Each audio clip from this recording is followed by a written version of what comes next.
meeting to order. Tiffany, please take the roll. Councilwoman Garvey. Present. Councilwoman Nicola. Present. Councilman Brennan.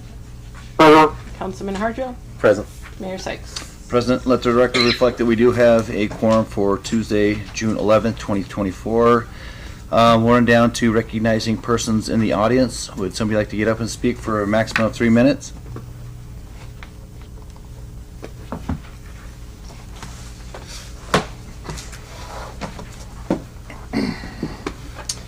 Try to keep it short. Brandon McCarthy. I just wanted to come today. I noticed on the agenda there is deliberation on the Sidewalk Cafe ordinance, and I just wanted to say thank you to everyone that was part of that. I know I approached this body and tried to identify, I think, something, a potential issue, and I do appreciate everyone taking the time to listen, anyone that worked on that, if that's anyone in building services in there. So I think it's great. I was able to get a copy of the draft. It looks great. It's a great starting point, I think. Some things I kind of noticed, you know, seemed like there were some differentiations between, you know, if a restaurant is serving kind of alcohol or if it's just pure, you know, restaurant and that. Regarding the fencing, I think, you know, just a recommendation of looking at that fencing and making sure that we're kind of being even across all the board for everybody. There's a couple reasons with that. It kind of helps keep the, you know, footage where the restaurant's putting their tables and everything in that confined area, so we're not sprawling out and having the potential of getting into the pathway and that. So just some things like that. But again, I wanted to say thank you so much for taking the time to listen and working on that to everyone that's been part of that. So thank you for your time. Thank you. Anybody else? Okay. Budget presentations. We'll start out with domestic violence. Cynthia Clark, Executive Director. Okay, so. So come on down. How are we doing tonight? Good. How are you doing? Fantastic. Good. So Cynthiana can't make it. She's earned her vacation. She's back in Florida visiting her family, so we're really glad that she's able to get away. I have the copies of the budgets if you'd like to, you know, pass it around. I made a bunch. Thank you. So I'm Kathy Figueredo. I'm the board president, and my person behind me is Sue Floyd, and she is a board member as well. So we're going to get this thing.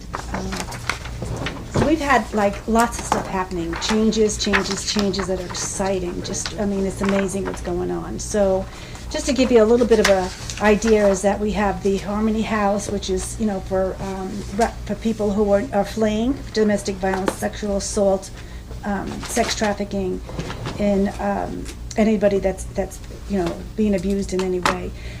We actually opened a rapid rehousing in the community, and that's getting those people who are ready to get a job, gainfully employed, and we're getting them apartments. And then we have another sector that we really are top priority is the transitional housing with people who are coming in that are not fleeing the moment they're safe, but they do need to. They're not ready to go get a job, and they have a lot of other things going on. There's a lot of, you know, therapy that a lot of times happens, and injuries, and so but they don't fit in the Harmony House, because we want to save those beds for those are people who are fleeing. So we have a house with 4 bedrooms, and if you look on the chart, what we want to do is fund that, and the rent on the building, the housing is, and it's Evans Harmony House 2. So it's a home. It's not, we don't call them shelters anymore, we call them homes. And so the rent is $1,750 for that place. However, we have other fees like monthly costs to per diems to give our ladies or their children, and food to start out with is $100. But there's more than that. We get that's in preparation for them to maybe get food stamps and other things. So in order to get this, we open our doors on July 1st. And we already have individuals that are going in there. We got furniture, as we're speaking, furniture's getting in there, donations, it's wonderful. And so we would really like the assistance of $7,000 towards this bill, if possible, to help us carry this out and to maintain it.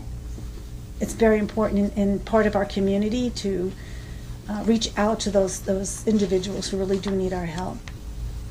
And the children. Any questions? Mayor? Councilwoman Garvey? I just want to say thank you guys for the work you do. Oh, It's thank you. amazing, and it's been much needed for a long time in the city Very, of Mountain Home. yes, it has. And I've been on the board for 17 years. And I seen it from walking around, just carrying our crisis phones to what it is today. And it's just boggles me as well. I mean, it's just amazing. Yeah, thank you guys for Cynthiana that- has that been work. a shining star. She really has. And is. And will continue. Okay, council, anything else? All right, Kathy, thank you so much. Thank you. Thank you. Thank you. Thank you. So we're gonna run down to number 2, the Visitor Center coordinator, at Desert Mountain Visitor Center.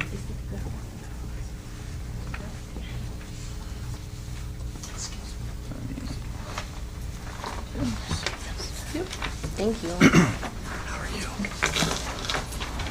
Mayor, Council, I'm Phyllis Baresi with the Desert Mountain Visitor Center. I'm the Travel and Tourism Chairperson. I have Sean Brazell with me.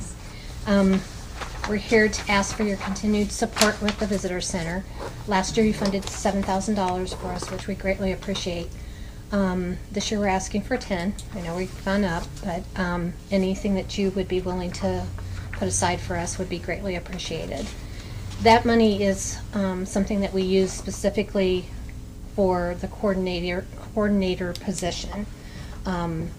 We have a lot of hours donated to us for volunteers, but we do have to pay somebody to be there to coordinate everything, do the purchasing, the banking, scheduling the volunteers and getting everything coordinated.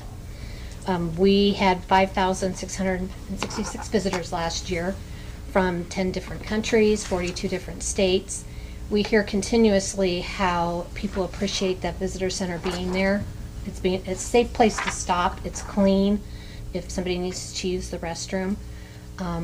We hand out thousands and thousands of pieces of literature, maps on things to do for Mountain Home. So your support would be greatly appreciated. One thing that we do have on our focus to do is the kiosk that's up there is in need of some renovation. On the back of the paper that I gave you is an article on the kiosk. It was built in 1999, so it's 25 years old. The panel's no longer open. We can't replace the posters. It just needs some tender love and care. So we were going to ask some civic organizations in the community to see if they could help maybe repair it. If not, then we'll have to look at replacing it. So there's some people still left on the picture. I was gonna say, oh, Your mom. Yeah. my mom. So, Oh, yeah, I it's a remember very old that. picture. Yeah, I She'll love it. came across that, so. Oh. But, any questions or any concerns? Council? Okay. Thank you. Thank you. Thank you, guys.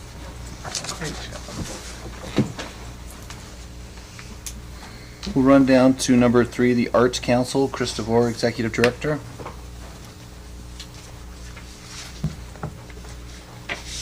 Mayor Sykes, City Council, thank you. My only goal for today is to not do like years past and rush through at 100 miles an hour. But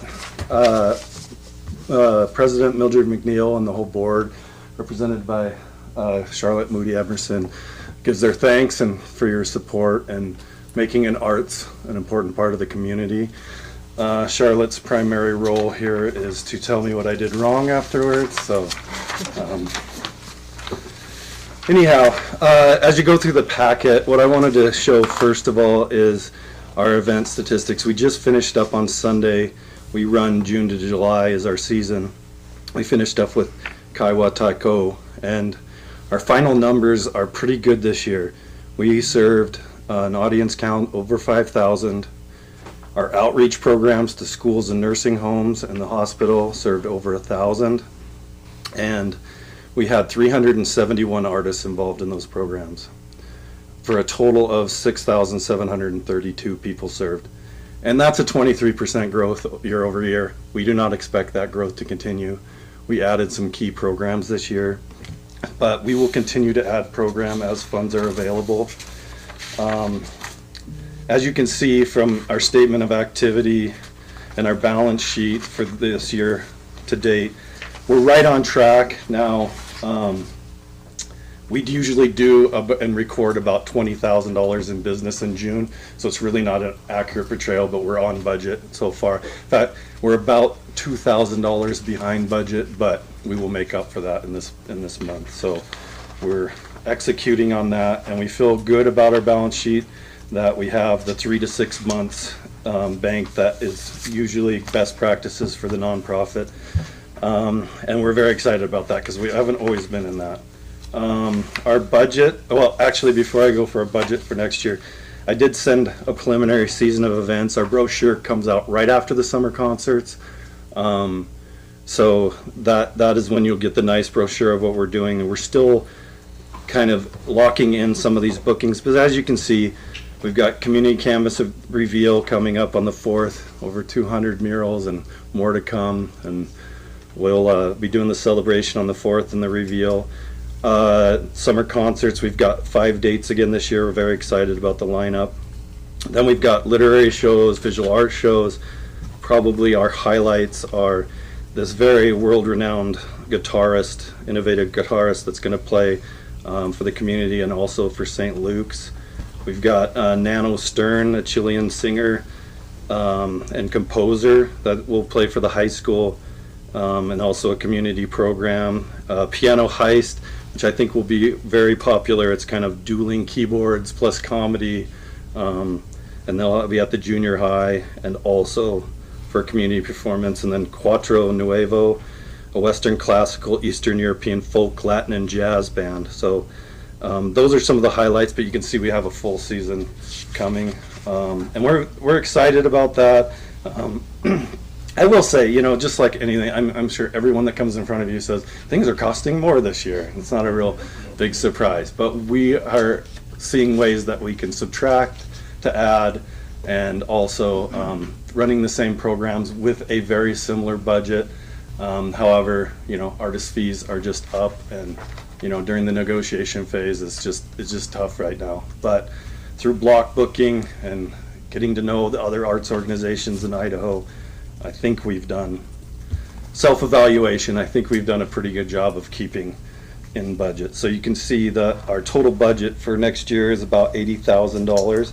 And I think, you know, for the amount of programming in each area, I think that's utilizing our resources well, with all the shows and programs that you can see. That is only an increase of about $5,000 from last year.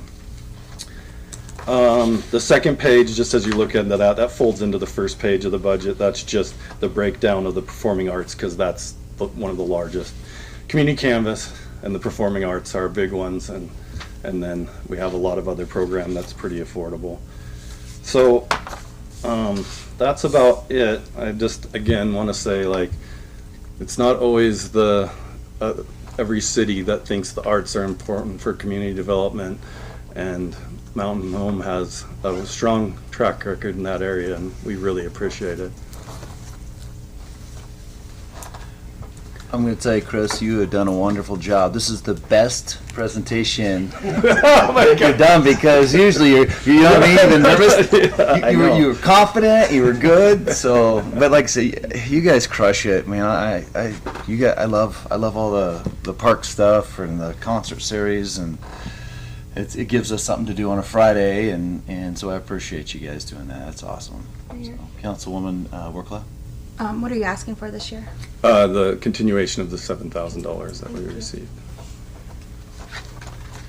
Council, anything for Chris?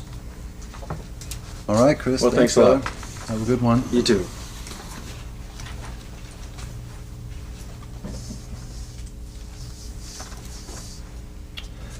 All right, we'll run down to conflict of interest declaration. Has any council member received any information due pertaining to or otherwise had any contact with any person regarding any items on this city council agenda? If so, please set forth nature of contact. Mayor. Councilwoman Workla? I received communication from James Green on item H underneath consent agenda. Rod Dudley from, on new business number 2.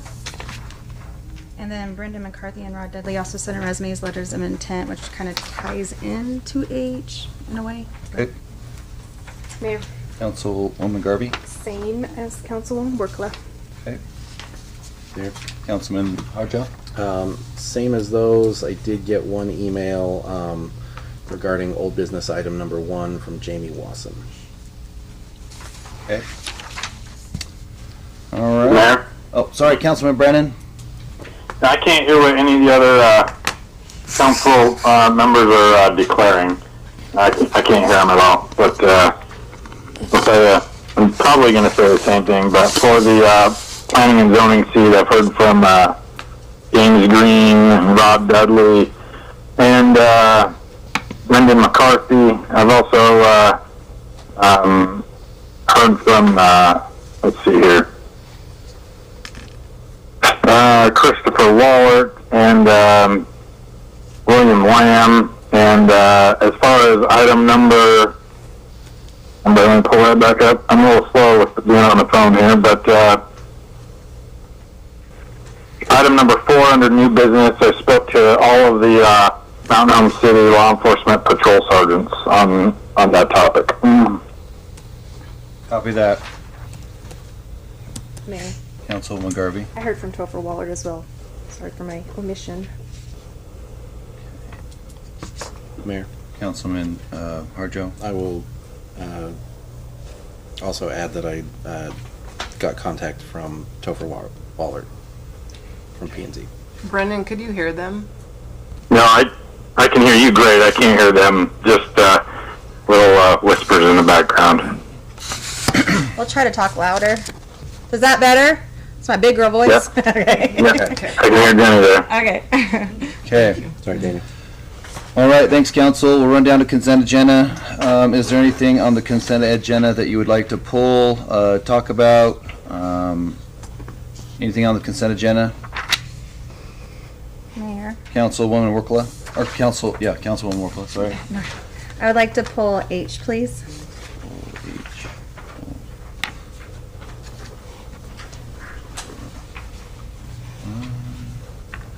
H. Okay. Anything else, council? Hearing none, do I have a motion to approve the consent agenda as printed, pulling H? Mayor, I will make a motion to approve the consent agenda, pulling item H as.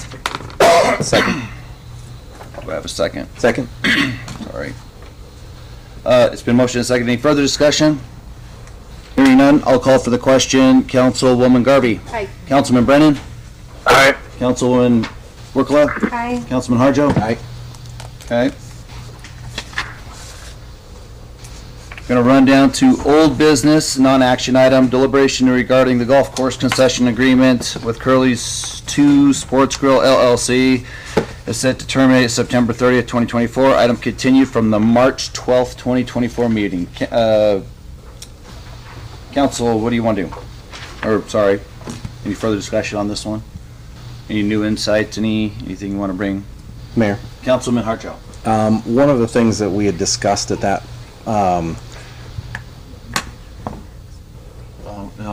Okay. Sorry, everybody. I played basketball last night and burned my lungs playing. I'm out of shape, so I've got stuff coming up still.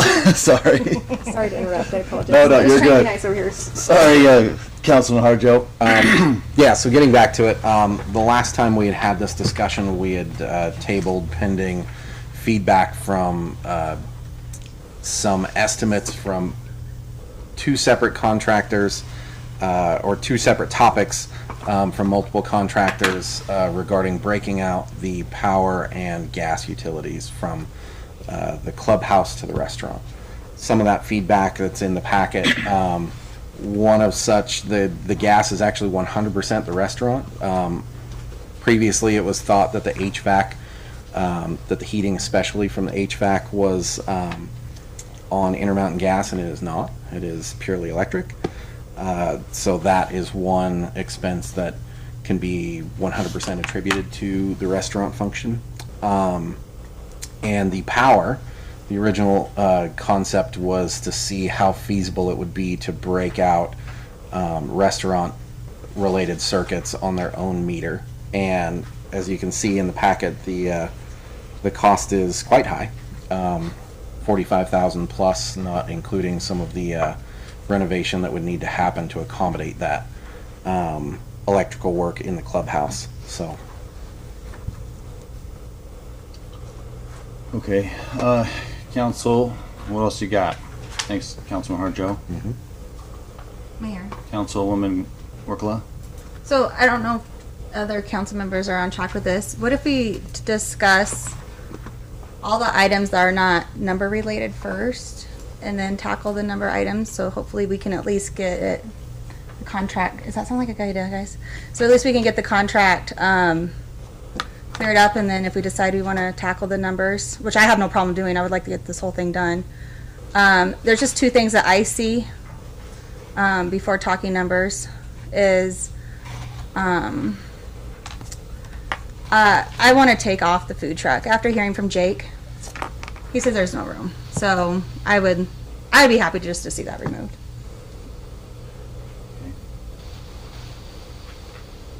The second item, I was talking to Councilwoman Garvey a little bit on this one. Actually, you should probably speak on it because it was your idea, but I support your idea. If you want to go ahead on this. Sorry, Mayor, Councilwoman Garvey? my computer just went blank, so that's Yeah, why mine I did was- too. Yeah, I just everything just went blank, sorry. popped up now. Okay. Let me focus. Okay. My thing was on, or my discussion topic was on the background checks of the employees of the Curleys and TJ, and why I don't have a problem requesting that they conduct a background check on their employees. I think that we could really go too far on that, and Paul, maybe this is where I might need your assistance on this. So if we want to set the precedence that Curly's and or whichever restaurant and TJ, well, not TJ anymore, but the new Golf Pro has to background check their employees and it has to go through the City of Mountain Home, then the City of Mountain Home should have to pay for that, which we need to budget that. The other portion of that is where do we stop? So if we background check the golf course and all the subs there, where do we stop? Do we request background checks for every subcontractor that works for the City of Mountain Home? And how do we delineate who are we requesting a drug test on? Are there all the construction workers, are they exempt, but we want the golf course to be drug tested? That's where I'm having a little bit of heartburn, because it's already hard enough to work for the City of Mountain Home, and people don't want to bid our projects.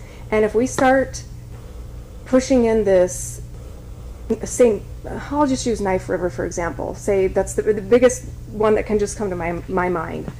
And we're going to say, hey, will you come redo 6th Street? Knife River's probably not redoing 6th Street, whichever company it is. You get the, thank you. Sunrock. Okay, Sunrock, let's say.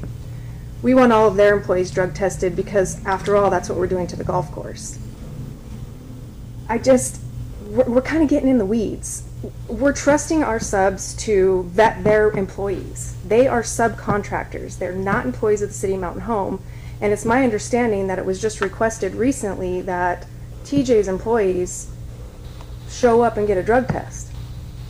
Well, it's not making sense to me. I don't mind the background check, but I think it should be on the contractor that we rely on and do business with. Mr. Mayor. Paul? I'm not sure that's a legal question. It's more of a policy question. You're not legally compelled to either do that or not do that. However, I can, since it was directed to me, I could say that at least what other cities do and have done routinely is they do require background checks for any personnel that would have interaction with the public, especially ones that have interaction with children. So that raises certainly the golf course, raises maybe Parks Department, raises different types of things. As far as the distinction to be made between an employee versus a independent contractor that has employees, yes, I do recognize that distinction. However, it will not inhibit the lawsuit that we would be the named defendant on if we farm something out and then the person in charge with fitting shoes out of the bowling alley is the one that molests the kids or whatever. Our defense can't be, well, that's not our employee, that's our independent contractor's employee. So, and then you mentioned drug tests. Routinely, those that are required to do drug tests are those who are using heavy equipment, those who are driving, those types of personnel decisions. However, that's only my knowledge. In other cities that I've represented, written personnel manuals for, none of those are legally required. I can only tell you how it blows back into the boat if something should go wrong. That's all. Mayor, so if, and Paul, I guess I'm gonna direct this to you because you're really the only one I think that can fully wrap my mind around this. So if Fred is out picking up golf balls because TJ wants him to, and TJ has vetted his employee and he's provided us with the proper paperwork that we've asked for, and Fred does something silly, like I hope Fred isn't a real person. oh, he could be. Okay. Well, I hope we're not talking about a real person. Like, there's Fred right over there. Ben, I mean, Julie, it doesn't matter. Okay, You get the gist. My point is just, I think that we're just kind of, we have a little bit of overreach on this subject. And quite frankly, I'm not an independent contractor, which, by the way, you told me independent contractors don't exist. That's true, they Yes. don't technically. Anyway, so when you said that, I was like, So if I'm not an independent contractor, or if I was, I'd say, let me do my job. And quite frankly, I don't know, does City of Mountain Home need people very bad, or do the people need the City of Mountain Home very bad? So I just think we need to just be careful with our requests. That was not to you, but you get the gist of it. I could say there's a countervailing point, which is the more power and control you exert over a independent contractor, the more that independent contractor turns into and stands in the shoes of an employee. Yes. And then you most certainly are responsible for any malfeasance that might occur. So, yeah, it isn't truly, at the end of the day, it's not a legal question. There are merits to both sides of the coin of that argument. And so it's just, I could answer your questions or tell you my experiences or what other cities are doing, but at the end of the day, it's totally within your guys' discretion to do it however you guys want. So you want to take that portion out of the contract is what you want to do? Is what I'm Mayor, no, I'm not opposed to the background check, and I think it sounds like that. I'm opposed in the manner at which it's been presented on how it's going to happen, because they're expensive. And so if the city's requiring them on top of whatever our vendors are doing, then we ought to pay for it, and it needs to go into the budget. If that's one of our requirements. But then we're double downing on, we're not trusting our vendors that we're doing business with, which is also kind of crummy. I mean, if we're going to sign a contract with them and go into contract with them, then we should trust that they're doing business as they should be, and we should have vetted them properly to begin with. So just my 2 cents on that. Mayor, Councilman Brennan? can I jump in? Yes, sir. You know, I think we stand on opposite sides of that spectrum for sure, because I don't think we have to pay for that at all. As if I've heard right, Paul has said, like, in a contract we can require whatever we want, within the scope of the law for a contractor to do and to perform. We ask a lot of contractors to supply things to the city that we don't pay for. It's part of winning the contract and maintaining a contract. As far as where do we draw the line, I would agree with Paul that the line is drawn where there is at least moderate interaction with our public, with our citizens. So does the crew who is tearing off and resurfacing a road need a background check? I don't believe so, because they don't have a lot of interaction with our public. But these positions we're talking about, and let me go to an extreme, for the folks operating a carnival. Do we all trust that every one of their employees of that carnival don't have warrants out for their arrest or potential serious criminal activity on their criminal history? Like, I've brought that up before, and I don't think that one went anywhere, but I'm going to stand strong and say that we need to mandate it, and mandate, what's acceptable and what's not acceptable in the findings of the background check. I could tell you I do have a personal experience with that, which was, it's funny you mentioned that, but if I don't know if anybody remembers 20 some odd years ago, the Boise River Festival or Balloon Festival, whatever it was called. And Mayor Brent Coles was the mayor of Boise back then. And we had a situation where one of the I don't know, call them carny people or whatever, tried to go after a kid and all that stuff. And oh my gosh, we got lambasted in the paper, and it was something, it wasn't our employee, but it was one of those things that came to roost at our doorstep. It was like 97, 98 or something.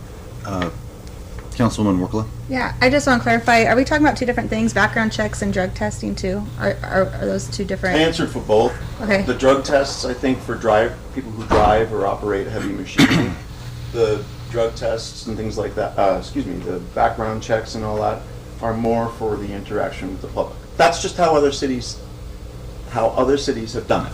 I'm not saying that's the legal reason or whatever. That's just how it's been interpreted elsewhere. Mayor. Councilwoman Garvey?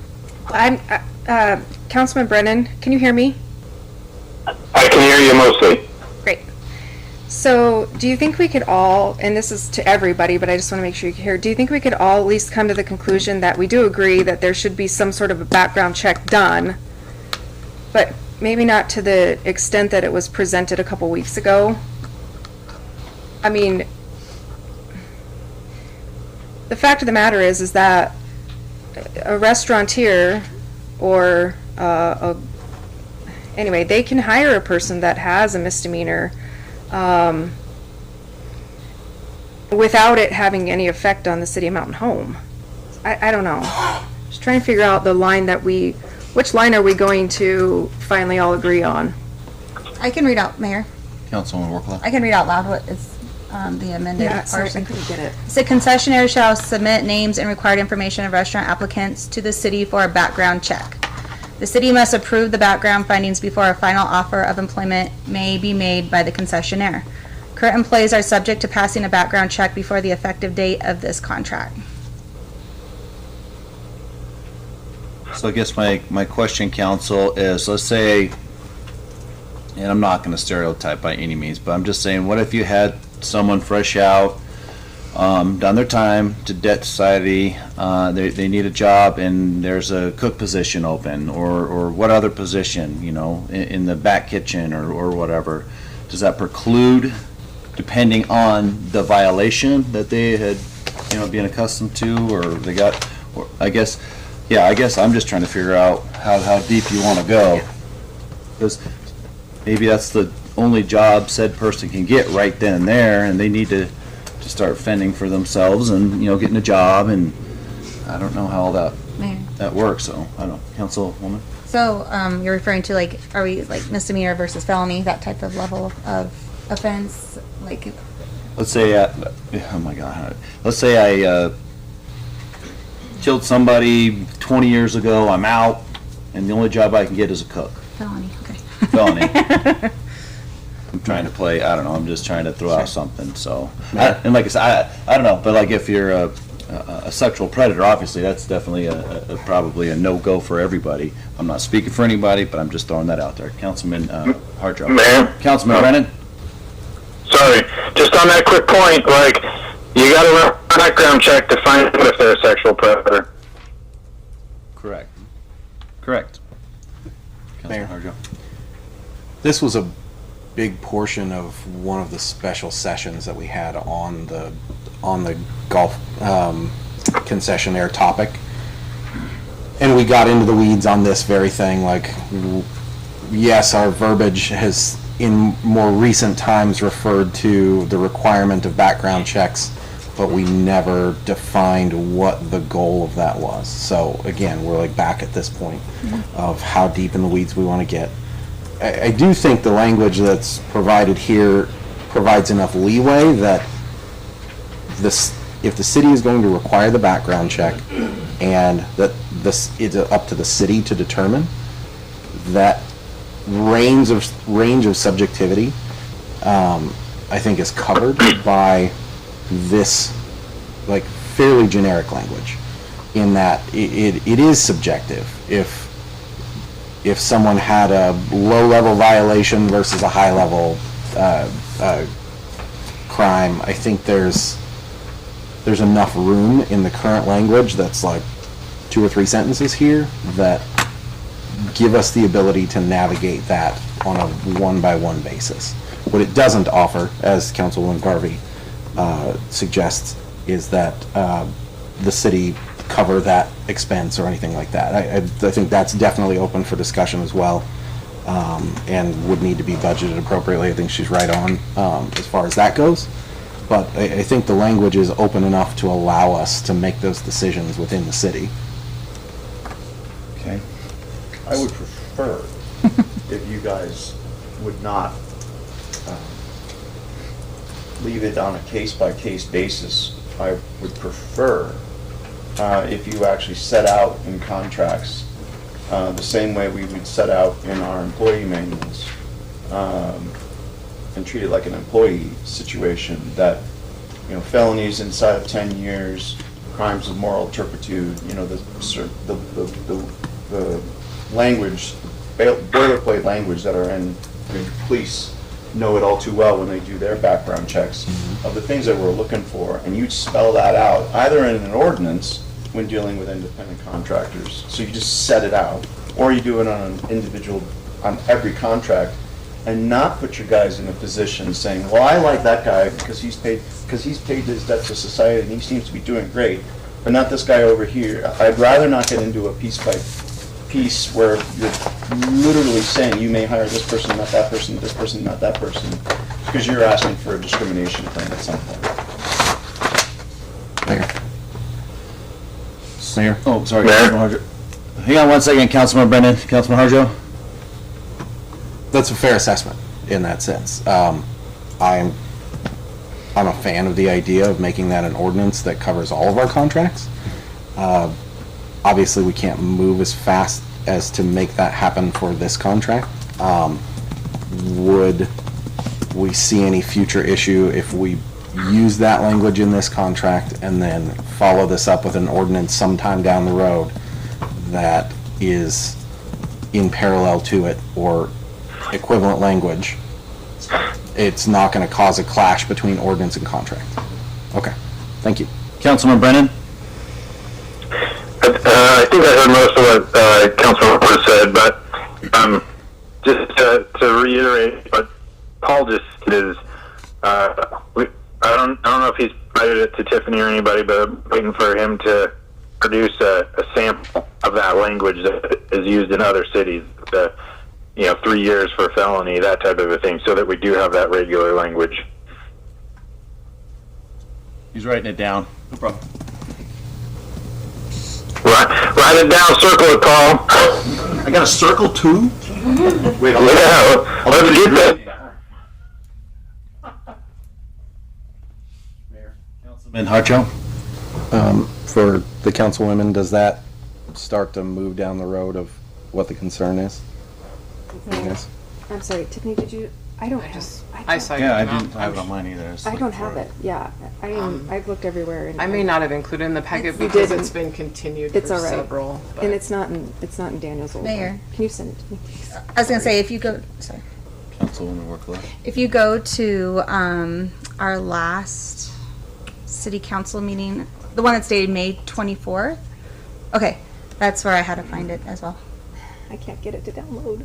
I don't know what's going on today, but it's not downloading. Like, Mayor, like I said, it's been provided in the last several, so that's why I didn't It's add all it right. for. I just can't get, sake of I'm getting reduction. blank pages here. I don't know what's going on with my internet.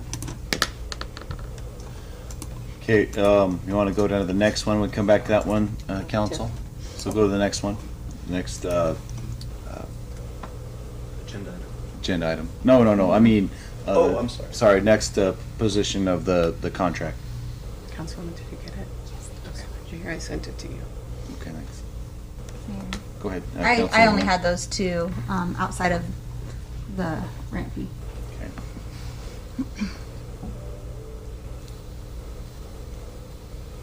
Mayor, Councilman Brennan? I can't tell if anybody's talking over there, but I've submitted my thoughts already. I'm not sure if anybody's willing to agree to any of those yet.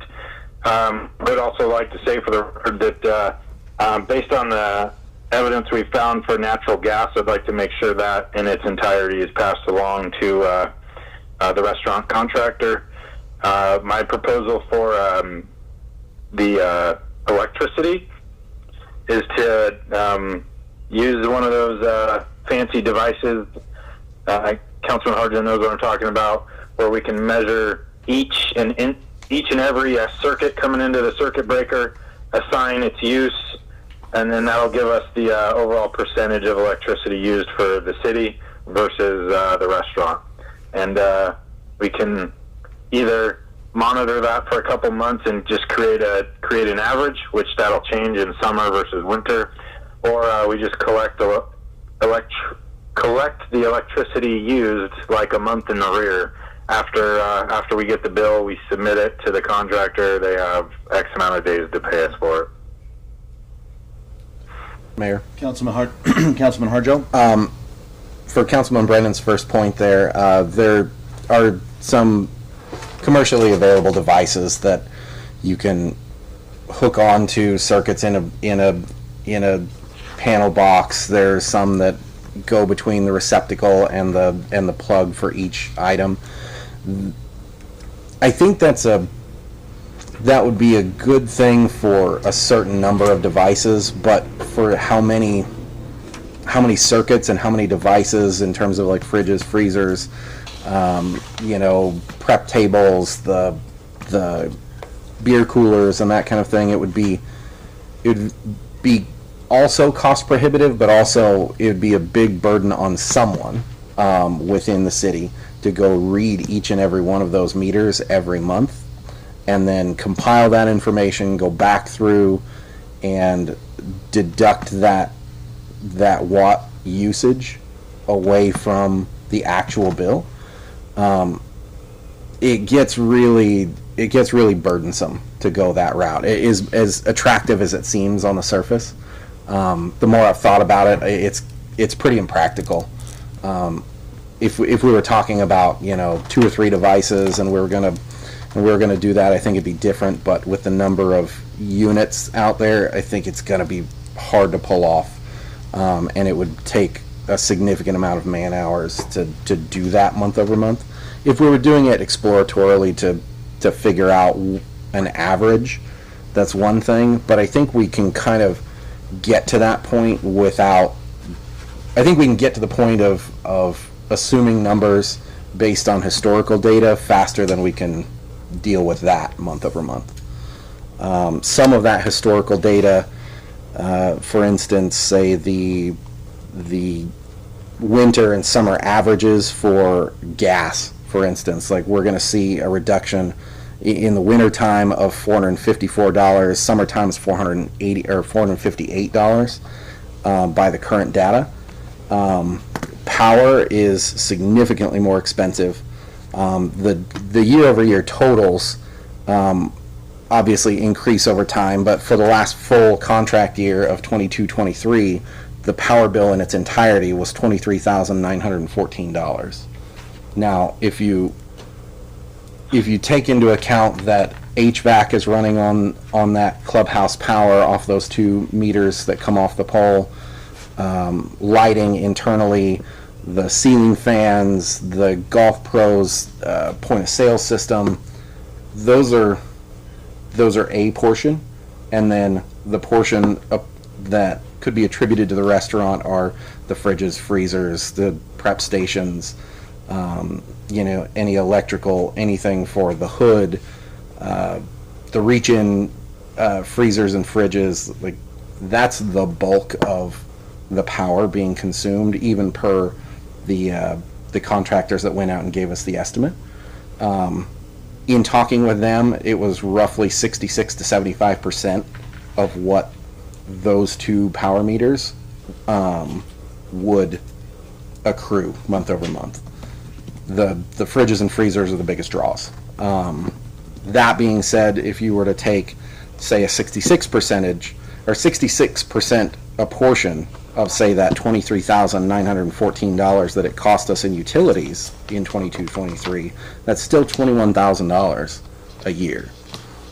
I feel like we can back into these numbers and project for the future.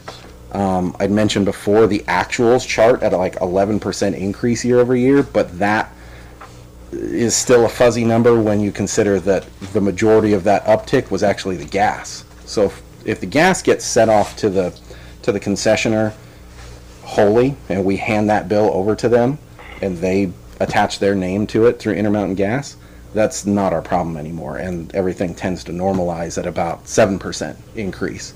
But that 7% increase accounts for the costs of goods and services that we pay for, like the dishwasher service, the hood service, those restaurant-specific services that do increase year over year.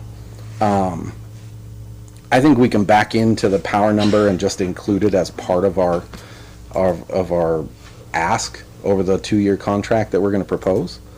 I feel like that's the least expensive, least timely, and probably the most efficient way to get to that point of discussing numbers. Okay. Councilman Brennan?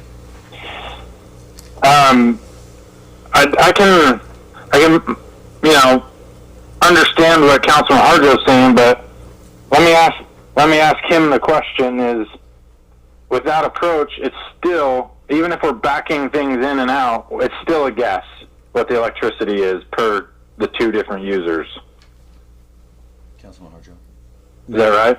Mayor, Councilman Brennan, it is as close to possible using all of the historical data that I don't understand how historical data can show you what percentage of electricity one uses versus the other.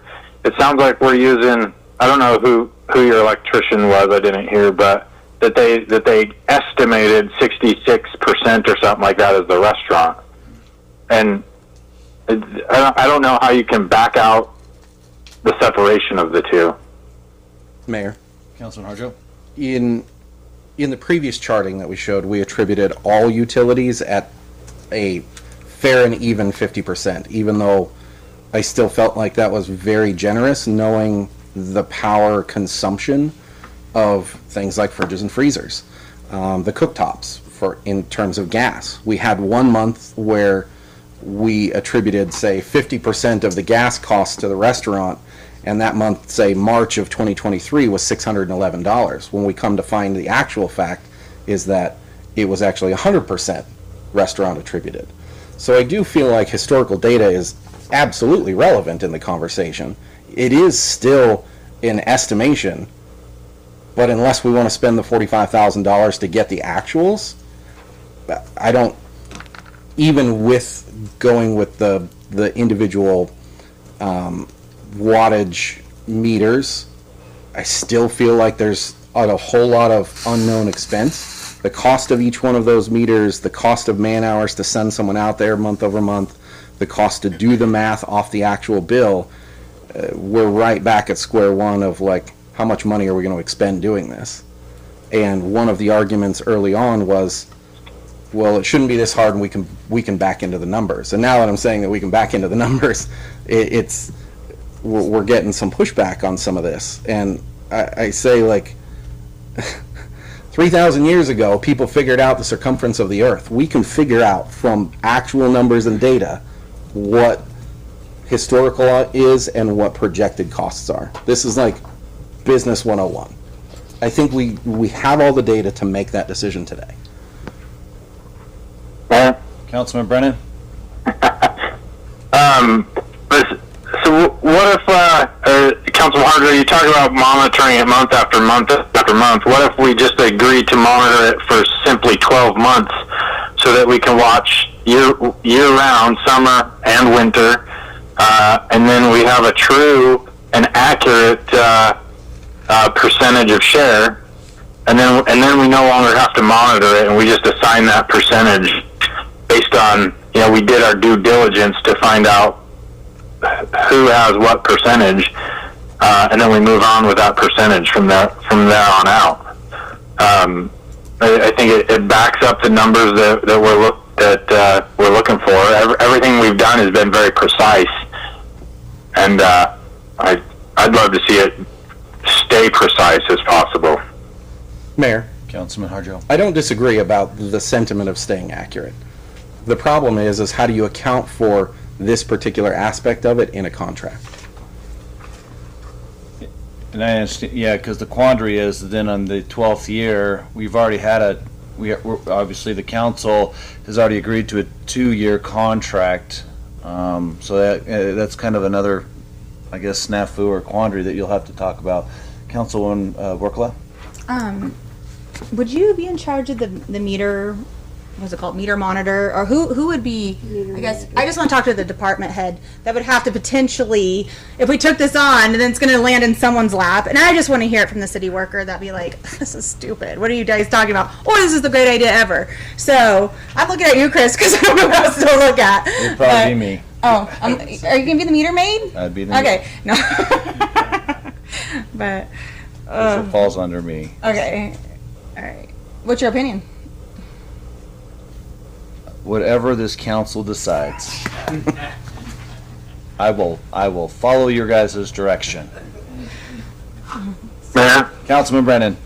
What about a meet in the middle that we agree right now at 50-50 for the electricity, and the city monitors those for the next 12 months. The city monitors those circuits as we're talking about, and then with the next renewal of a contract, whether it's the same company or the next, we then have a very specific percentage to assign. Mayor. So hang on one sec. So Yes. let me ask the question. So the city takes on 50% of that debt, and then the contractor take on 50% of the debt? Is that what you're saying, Councilman? That's what I'm saying. For the first, even if you want to do it for 2 years, we're way ahead of where we were if we do that. And then, yes, with the next renewal, we have the exact percentage.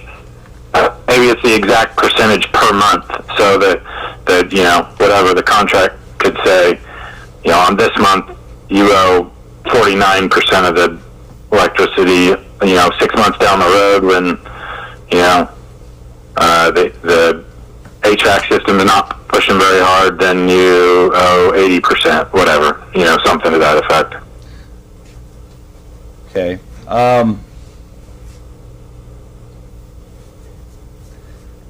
I think, council, and this is for everybody, I think this contract, I know we need to expedite it, but I think this is going to be longer than just tonight conversation, because as I've had a couple of other council members talk about it, we have another obviously issue with another contractor leaving, so we need to kind of quantify the direction, because that might play another role in expenses and stuff like that. So but anyways, I digress. I was just thinking outside my brain when this is, yeah, if you guys want to do the 2-year monitor and then do it that way, I don't care. It's like I said, Councilwoman Workala.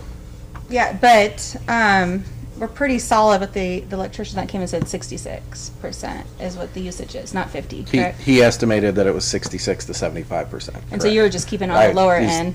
Defaulting to the lower lower end end. out of fairness. Sorry, Mayor. Councilman Harjo. Sorry about that. You're good. I agree. I think we have more to discuss on this aspect of the topic.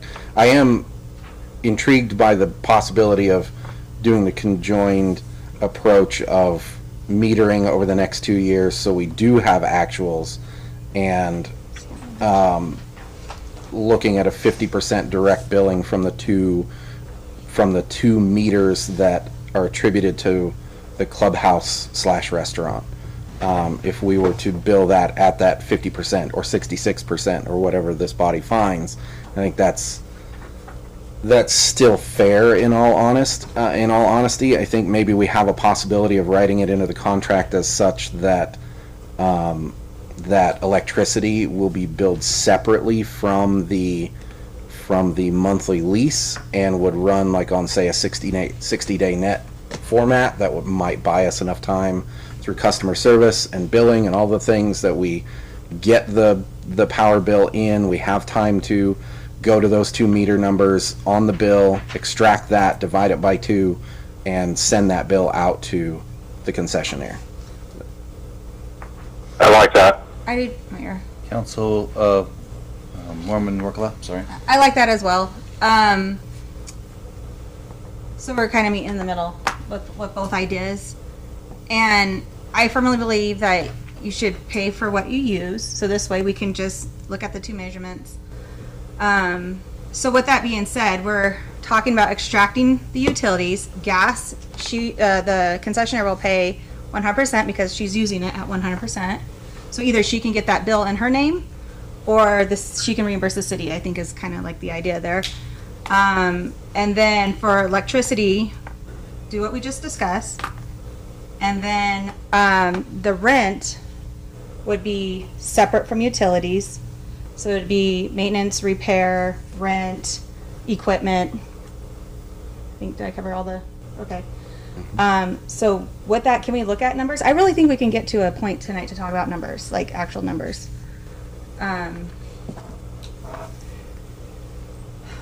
So I guess, council, I'm not going to try to cut you off. I just want to ask the question to the council. So what is your guys' thought process of dollar figures for the rent? So so now we're not, so the rent won't include the electrical, or it is including that, we're going to put that on the side? What kind of? So, Mayor. Councilwoman. So I firmly believe in his data. I support his data. So if you take away utilities, and correct me if I'm wrong, it's $1,384.92. Give me just a second here. Sorry. If you have something to continue with, I'll have that in a moment. Mayor, Councilwoman Garvey. what do you mean take away utilities? You have 1,300 and what do you mean by that? Utilities are paid separately. So, well, like how we discussed about the apportion at 50%, and then it's also being watched on the meter, just like at a 12-month period, just to see how those accrue. And so before it was factored in where she would pay, the concessionaire would pay equipment. What else did I just name? Equipment, repair, maintenance, and then the rent, and utilities are combined into that number.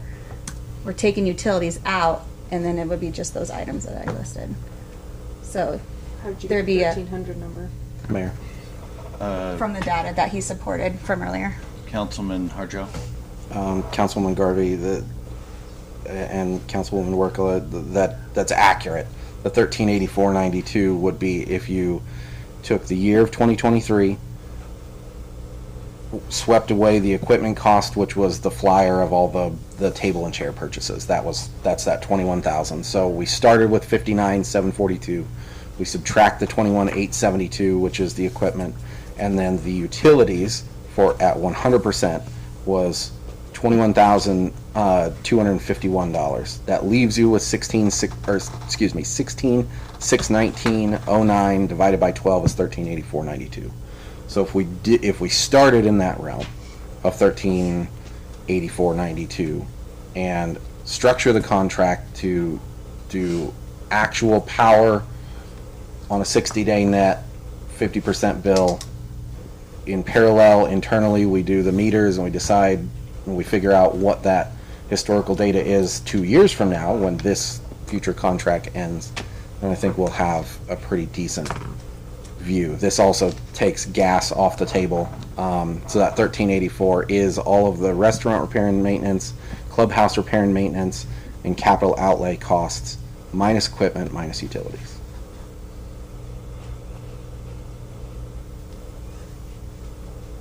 and then we bill the actual.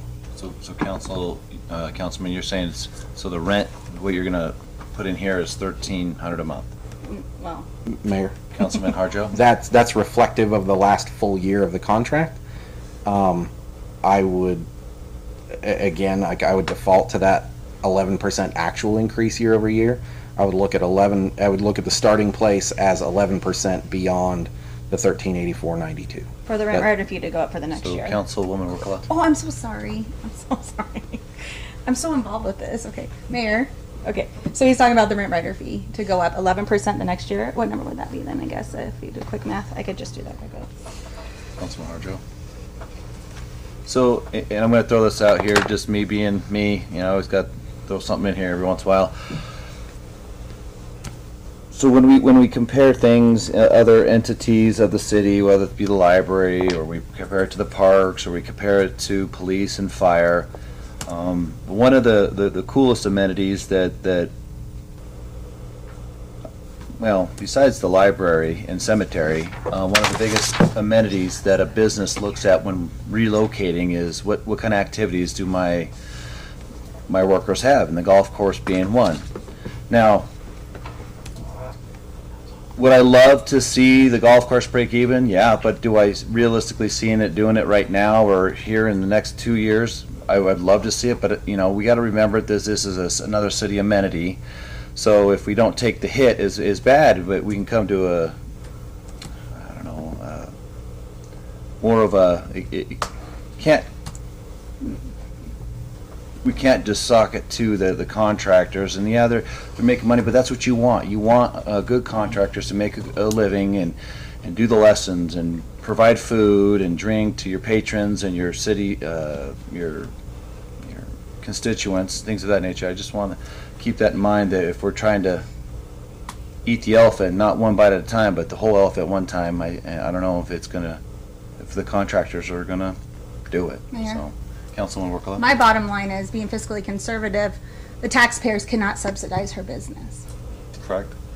And that's what happened. In the past 5 years, the taxpayers, who also struggle to feed their families and put food on the table and put a roof over their head, have paid $111,000 in the past 5 years to subsidize that business.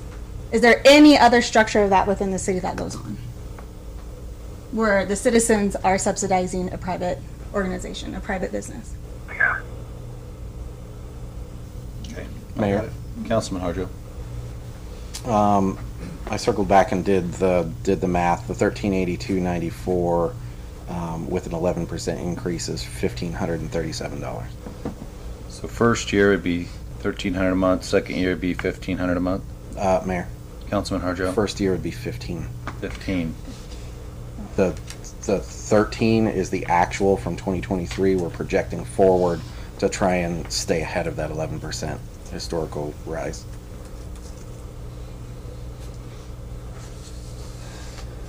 Could somebody repeat those numbers? I can't hear it. Mayor? Go ahead, Councilman. Harjo. Councilman Brennan, the actual from 22-23 minus equipment and utilities would have equaled $1,384.92. And a projection of 11% beyond that is $1,537.26. I think, So that'd be the next year. yes.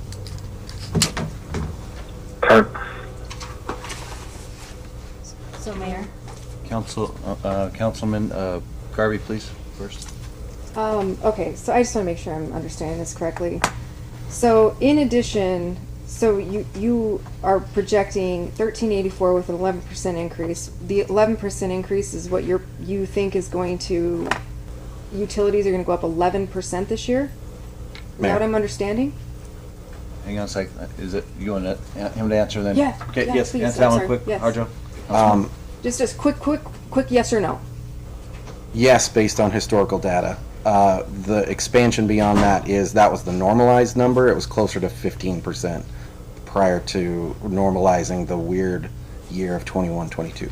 So 11% is much more accurate in the linear sense. Okay. Councilwoman Garvey. So you are proposing $1,500, give or take, Okay, we'll just use round numbers for plus utilities? Yeah. So Yes, Councilman he's saying Harjo yes. says yes, Councilman Workla says no.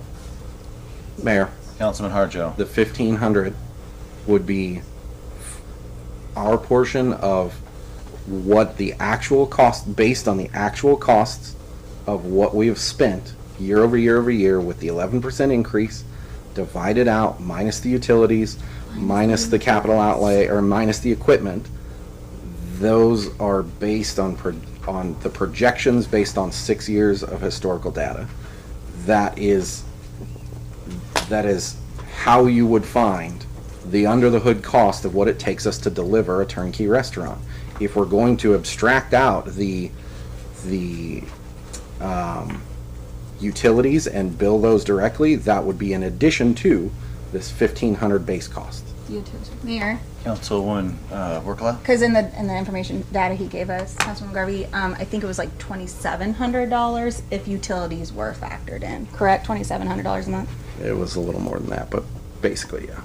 Oh, Mayor. Councilwoman Garvey. Okay, so let's just break this down a little bit here. So I own a house. I don't have a mortgage on this house, but I have to pay taxes and I have to pay insurance.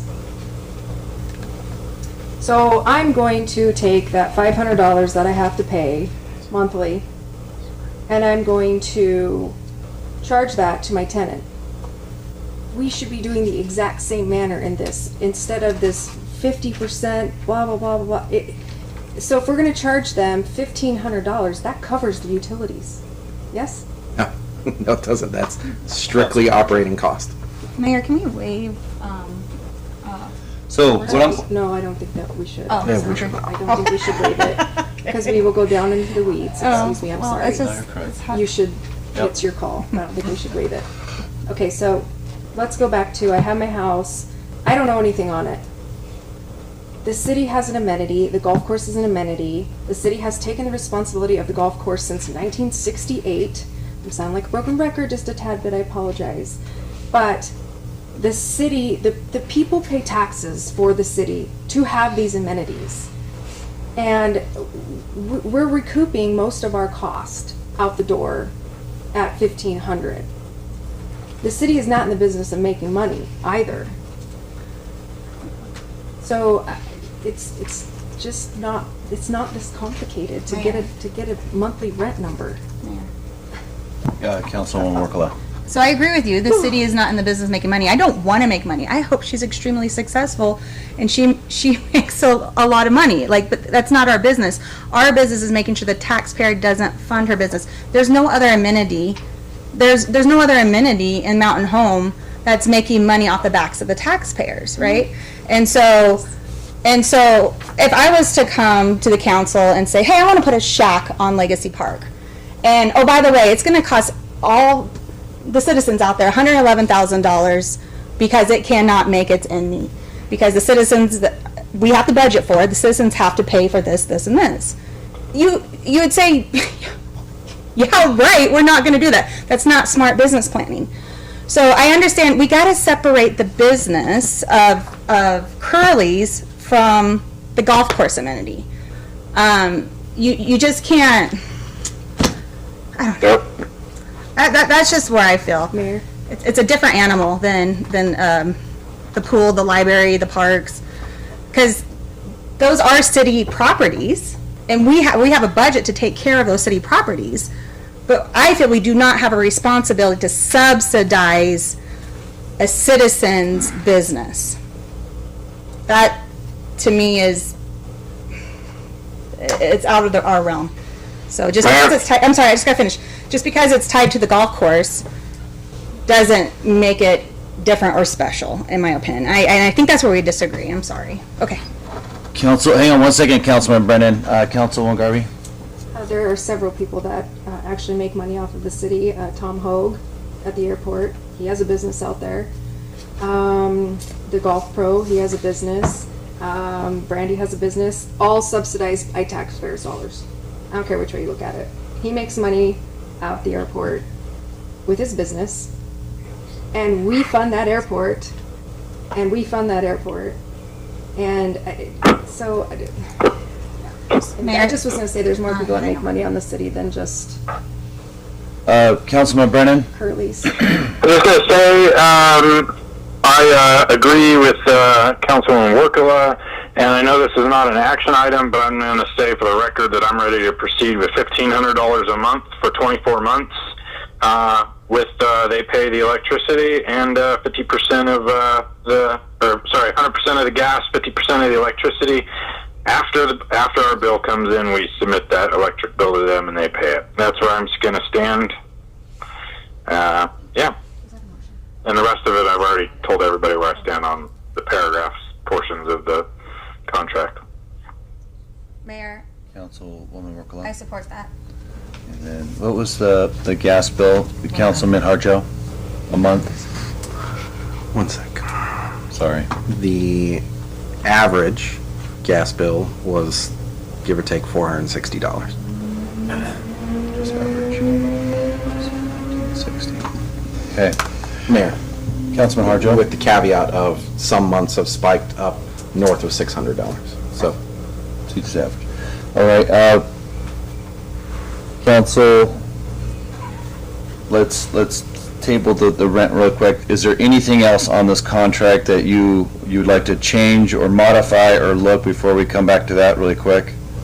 Is everything else copacetic for the clubhouse that you, I know Councilman Brennan said he was good with all the changes to the contract. Mayor. Councilwoman Garvey?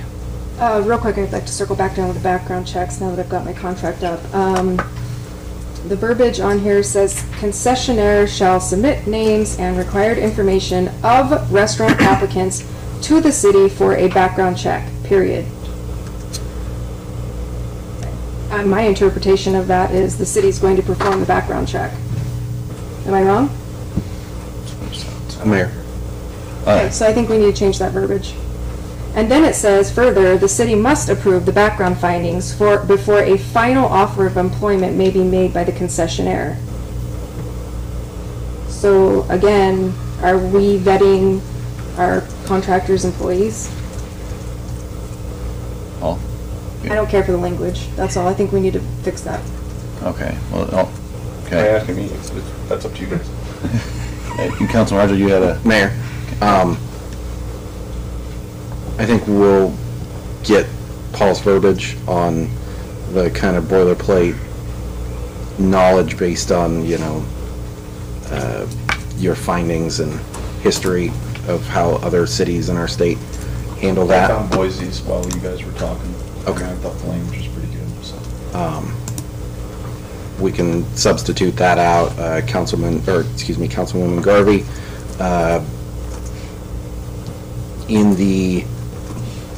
In the implication of the language that the city takes that on, we can add that language expressly. That's easy enough.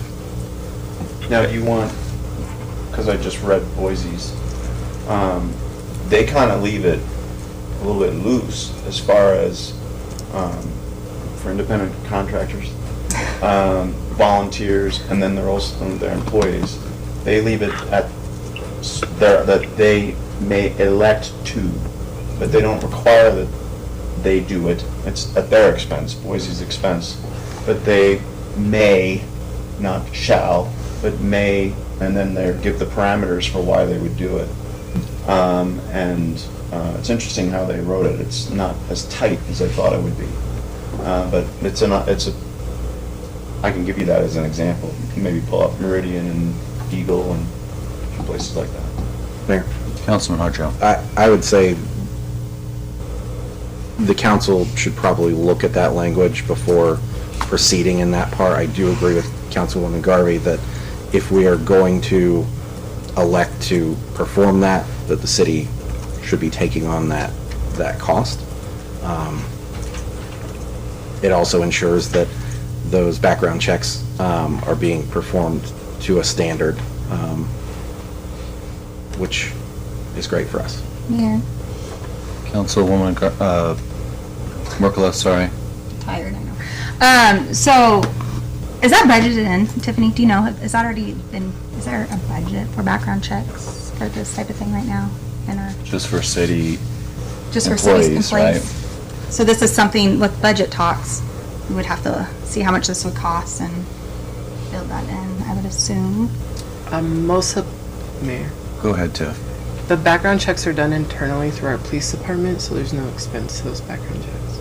Oh, The expense lies in the drug testing because it's through St. Luke's Occupational Health, and we have to pay for every one of those. so it's easy. Mayor? Well, it's not an easy number to find out. If they rotate employees routinely, then you're going to be background checking, and that's an unknown number. Councilman Harjo. Tiff, do you recall approximately how much it is per on the drug test? I think it's $45. Okay, thank you. Let me look at the bill run. There's probably one on there. So council, while she's looking, it says utilities number 7, city shall pay all utilities for the clubhouse used by concessionaire, including water, sewer, trash, electricity, and will be included in the monthly lease amount. If concessionaire installs a telephone, credit card, terminal service, concessionaire shall pay for such. Alternative 1, the city has chosen to separate the restaurant attributed electricity and gas utility circuits to their own meters, which will be the sole responsibility of the concessionaire. Power and gas and their respective utility meters that perform functions of the common space, plus water, sewer, and trash for the entirety of the clubhouse shall be paid by the city.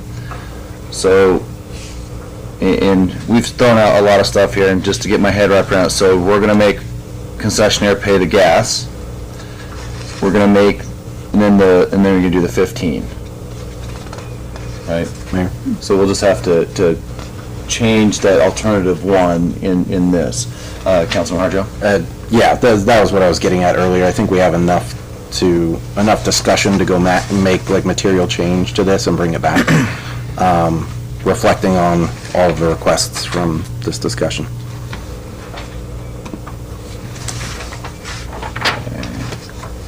So with that, I think we're clear I'll make a motion to table this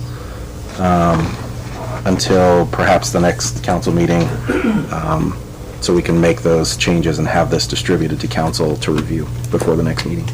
So council, I'm gonna have to call a special meeting. I'm just waiting on some numbers, and talk about the other thing in the room, the other contractor. So we'll have to talk about that. Where do you guys wanna go?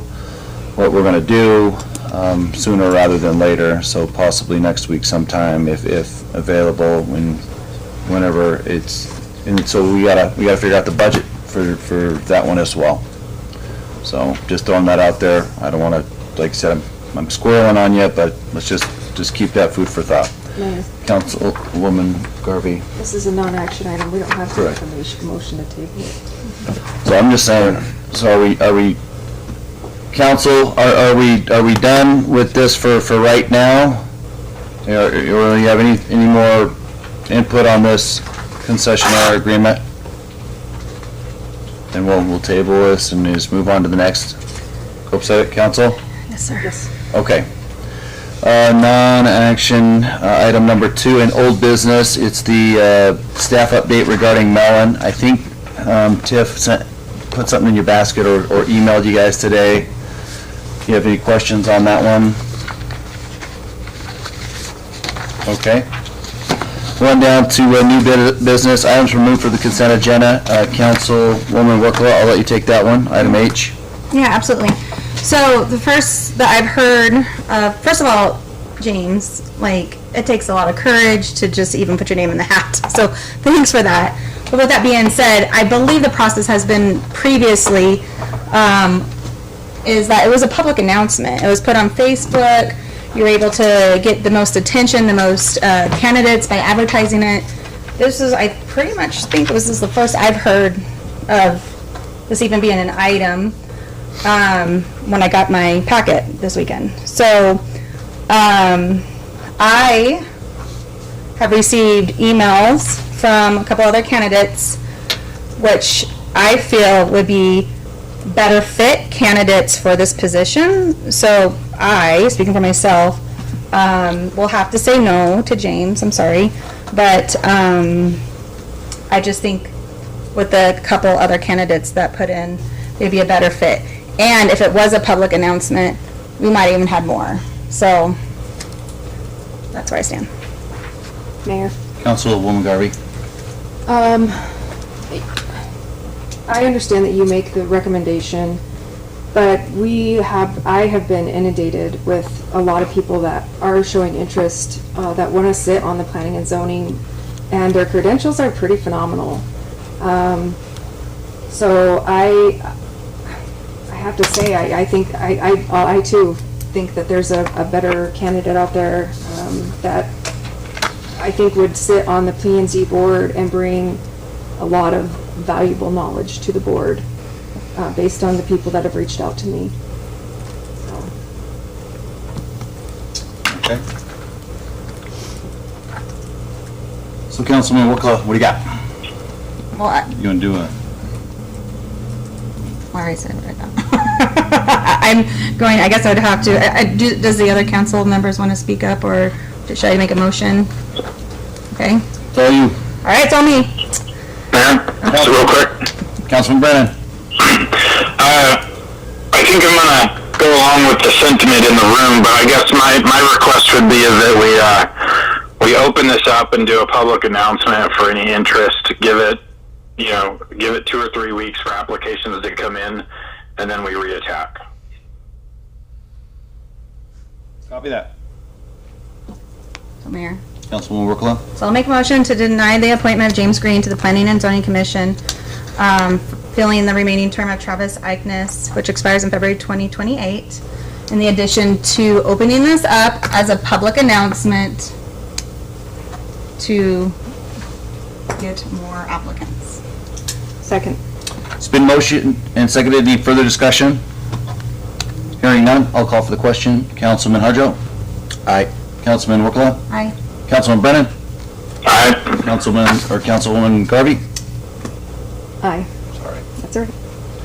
Run down to action item number 2, deliberation decision regarding the request from by Dennis Wilson, Superintendent Richard McKenna Public Charter Schools, to waive building permit fees, impact fees for police, fire, streets, plan review fee, and the equivalent dwelling unit fee, EDUs, for water in the amount of $78,842.64. Dennis, how you doing? Doing good. Good. So council, what do you guys want to do? Mayor. Councilwoman Workla? Talking a lot. I don't like this. Okay, so I was confused a little bit because we saw your letter Right. from 2 weeks ago. Was that just a mistake? That was a mistake. Okay. That's why I withdrew it, But- because there was errors in it, so I understand the mistake with the addresses that you put on there. Right. Are your numbers accurate this time? Yes. Because there's a discrepancy, thank you, Yes, I between pulled those off- numbers. I pulled off the Okay. item off of there. So on the first letter, it had water Mm-hmm. at EDUs, and it had building permit fee. You pulled those off, and then you added plan review fee. Right. Okay, so I'm just want to make sure that this is what we're, That's what you're looking at. okay. Mayor? Councilman Brennan? Sounds like you went silent over there. I just think it's important to state for the record that our ordinance is very clear and articulate on how an individual or a business entity or whatever is supposed to go about requesting and not necessarily a waiver, but a change of the assessed impact fees. And based on pure ordinance, that has not been completed by this applicant. And that's speaking specifically to impact fees. So without that, I don't think the ordinance allows us to just simply say, we're not going to charge you. Can I respond to that? Yes, you can, Dennis. At the day that John went in to pick up the permit and pay for it, the question was asked, what is the appeal process for this? And he said, you can appeal at any time, and if there's a refund that is warranted, a refund would be given. There was no explanation of, you have to do it in this quarter. Then when I dropped the letter off, it was never explained that you're too late to proceed with this. So none of that was communicated to us. Okay. Well, I know we don't waive water. I know that one for a fact. We don't waive sewer, which I'm sure you already have it. Oh, the EDUs, okay, never mind, sorry. I thought it was a water hookup fee. Go ahead, Council. So just to clarify, so it's an already established building, it's the high school. You're just adding to do an addition to the school. That's right. So I guess what I'm trying to, I came into this having no idea what decision I was gonna make. I'm trying to figure out, like, what would be the police impact? You're not asking for an SRO, the police fee is almost $10,000. Right. The fire fee, is almost $20,000 there, and Yeah, we're, more structure, more fire potential. let me have John explain the historical can I side to this. That will help. Go for it. Sorry. Yeah. Anyway, I'm John Cristobal, C2 Construction Representative for Dennis. In this realm, on this building, there is a link from the existing building, it's a breezeway, and then you got the new facility, call it 24,000 feet, give or take.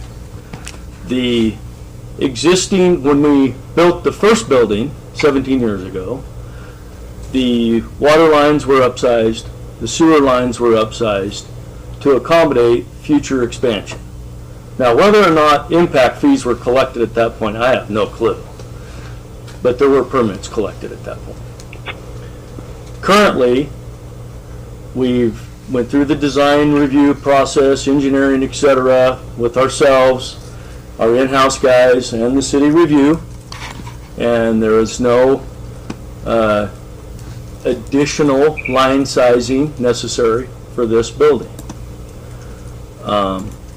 Matter of fact, we've struggled for 17 years with water pressure over there on our fire lines that have never been remediated. And I think Hank can attest, and Chris can, and I know Mark could, is that our fire has been an alarm for literally 17 years because of low water pressure, that the city cannot give us consistent water pressure. So, and then, quite frankly, then here's this sitting in front of us going, now wait a minute. I mean, we did what we were supposed to do 17 years ago with line sizing, etc. I understand the whole EDU thing, I understand the water thing, but I'm just presenting the course of where we're at. Fire, water, sewer is all there. We've added, coming into our building, I mean, we've done the proper things. We've rerouted the water around it, but everything was put in accordingly 17 years ago. Anyway, there you go. There's that piece.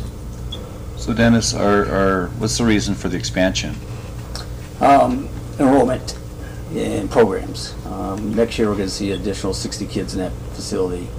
And we're anticipating more the following year, but we're also adding more programming. We're adding a couple shop classes, they call them CTEs.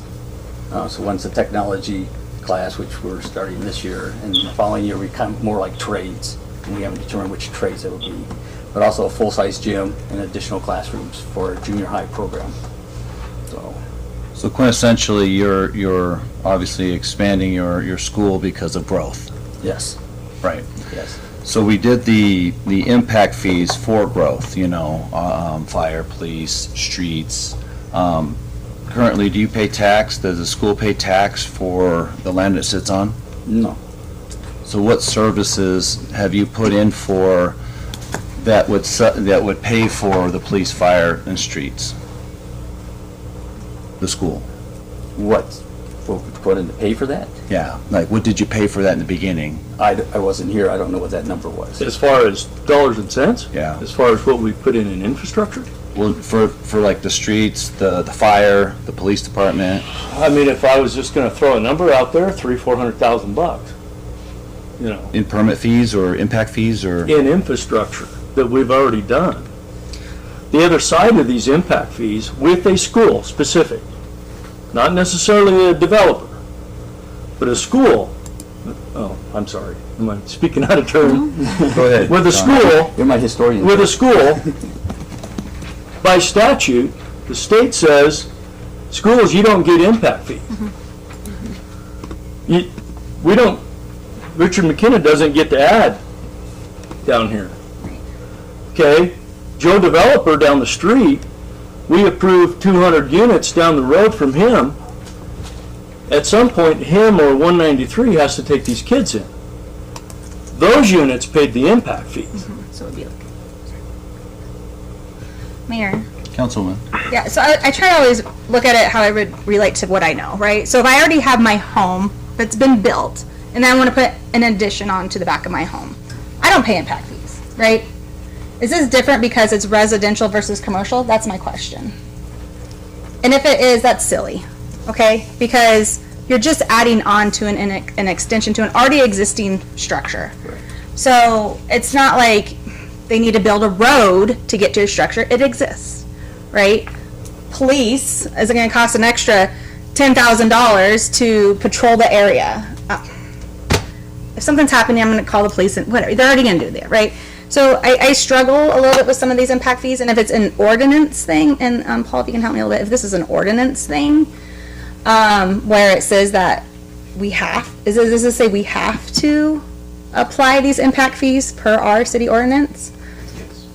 And it says that you can relieve entities from paying impact fees if they request or provide the necessary data to be able to address what's called an individual assessment, which is what I believe Councilmember Brennan was alluding to. So Mayor. And so if you'd analyze, for example, the one that comes up a lot is storage units, about what kind of impact they have, and treating them the same as, let's say, a school. That was a bad example since this is a school. But vehicular trips, for example. Sure. So it isn't necessarily that there isn't already a road that goes to the school. Of course there is. But the question to ask, and then you balance that next to, some other use, that how does that impact? It's not that there isn't a road, it's how will all these additional vehicular trips impact the wear and tear on the road. And 25,000 additional square feet, the question is, what does that do to the fire department in being able to say, well, now we have this much more structure to potentially put out a fire and those kinds of things. But the point of it all is maybe, and I don't know, maybe a school has less of a burden on infrastructure, and that the new, quote, growth is more, what the words you should be using is more like an infill growth, and therefore it has less of an impact. But again, that's the point of the individual assessment. And then, the 400,000, whatever that was, it's like, well, those are numbers that are part of the individual assessment. Mayor. Councilwoman. So in order to waive these, we would have to get that piece, that assessment piece. And it's not their fault if they were not informed that, right, to start off with. But is that a piece that we're missing in order to waive one or two or all, whatever we decide today? Or do we need that piece per ordinance? That is the affirmative finding that you're making pursuant to, what is it, 943 in your ordinance. I might be doing that now. Mayor. Councilwoman Garvey, as Paul's looking for that. Yeah, my question's for Paul. Hey, Paul. That's the wrong one. When you're done looking for that, let me know. 946 So is where the individual assessment comes in. The other thing that he had mentioned was for refunds. That's 9410. We're not really talking about refunds. Yes, we are. But because you've already paid. Correct. And I understand that point, but I think we can work that. What you're really doing. There's a mediation section in there somewhere. Say again?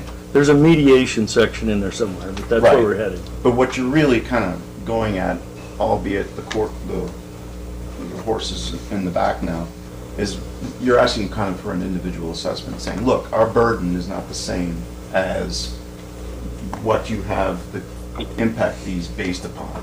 And he can give you an example of the last one that we did, and that comes up periodically. And then you could provide the data of what you're doing. So you would describe this as not necessarily new development, but you're infilling the development on your existing structure, something of that nature. And then perhaps, I'm not going to give you legal advice on how to do it, but there's a way to do it. Mayor. Mayor? Hang on one second, Councilman Brennan. Councilwoman Garvey. Paul, page 6, halfway down. Page 6. Just kidding. Impact fee ordinance, sorry about that. It doesn't really go by that way. Like, how about, just tell me the code section. It doesn't have a code section. It's our impact fee PDF, page 6. There's no code section. System improvements is specifically where I'm trying to draw the attention to. Okay, I get you. So that's 942 definitions. Sure, System improvements? yes. Okay. And I didn't find a definition for system improvements. That's kind of where I'm going with my question. So, system improvements, in contrast to project improvements, shall mean capital improvements to public facilities which are designed to provide service to a service area. Okay. Would a school not fit in this? Now, system improvements are the improvements that you, like police, adding another police officer, or adding another fire truck. So what the system improvement is what the infrastructure you need to have to address the growth, the new growth, that is based upon the new subdivision, or in this case, the 25,000 square foot structure that's going to be installed. So what system improvements do you need Okay, to? okay. So can I go a little bit further then? Sure. Since you've now given me the definition, which by the way doesn't exist in this ordinance, so that's why I had asked the question. Okay, so thinking through this, system improvement costs shall mean costs incurred, I don't need to read the entire thing, but system improvement costs do not include, is where it's important, construction, acquisition, or expansion of public facilities other than the capital improvements identified in the capital improvement plan, improvement, repair, operation, or maintenance of an existing or new capital, upgrading, updating, expanding, or replacing existing capital improvements to serve existing development in order to meet stricter safety, efficiency, environmental. You get the gist. It goes down Yeah. through 6. Does that not qualify for an impact fee waiver based on No. this type of project? Well, I don't Because it says understand. it does not include. Yeah, so what you're talking, so impact fees are to be charged and assessed for new development. And so it does not mean you could, make him do more push-ups up there to make him more efficient. It's to actually hire a new, I'm kidding. It's to hire a new police officer, so so that's what that's applying. And it's not to rectify some piece of junk the piece of junk fire truck that he's driving around. He's not even here, I can't even tease him. It's actually to provide a new fire truck, that kind of thing. Yeah, okay, so I just want to make sure I'm clear on this. My understanding of impact fees, they do not pay for manpower. They don't pay for people. They pay Correct. for the infrastructure. Yeah, I was Okay, just you using said, him as a joke. that's fine, you said it's to hire a new police officer. So I just want to make Fair sure I'm enough. following you. A new police car. Okay, thank you. Okay, I just want to make sure I'm following you here. Okay. Councilman Brennan? Can I go back just a little bit and ask John Cristobal a question? He referenced a state statute that said schools are exempt. Can we, John, are you able to provide that state statute That's not, to our building official? what he means is they can't get impact fees for themselves. Correct. Not that they're exempt from anybody else's impact fees. The school, go ahead, Paul. You can say it better than I can. For some ridiculous reason, I blame our state senator, but for some ridiculous reason, schools are not vested with the authority to assess impact fees on their own. That their funding mechanisms have to come through other means other than impact fees, which I don't know about. And so that's what he was referencing there, not that there's some exemption to paying county or city or whatever impact fees. Correct. Understood, okay. Correct. So, I have this idea because we keep getting hit with this several times between schools and other government organizations like Elmore County that perhaps we can, and I don't know the negative side of this when it comes to the capital improvement plan, but that we can make an across-the-board determination to grant some kind of leniency to those type of organizations, the schools and the other governments. And I want to, if we went down that road, I'd want to probably specify what schools are, because, you know, a daycare might try to say they're a school and that they don't need to pay these fees. And as I am always black and white, I think definitions are important.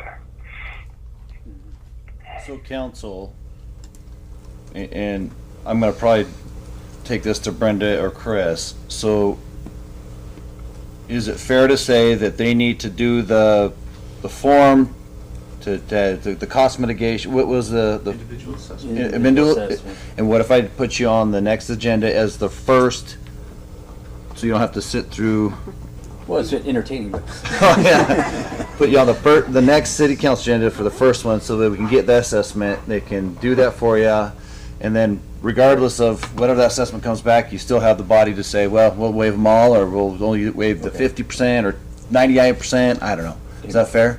Mary, yeah, I consider that to be fair, but to shake your memory, last time we came for the elementary school, that was never required.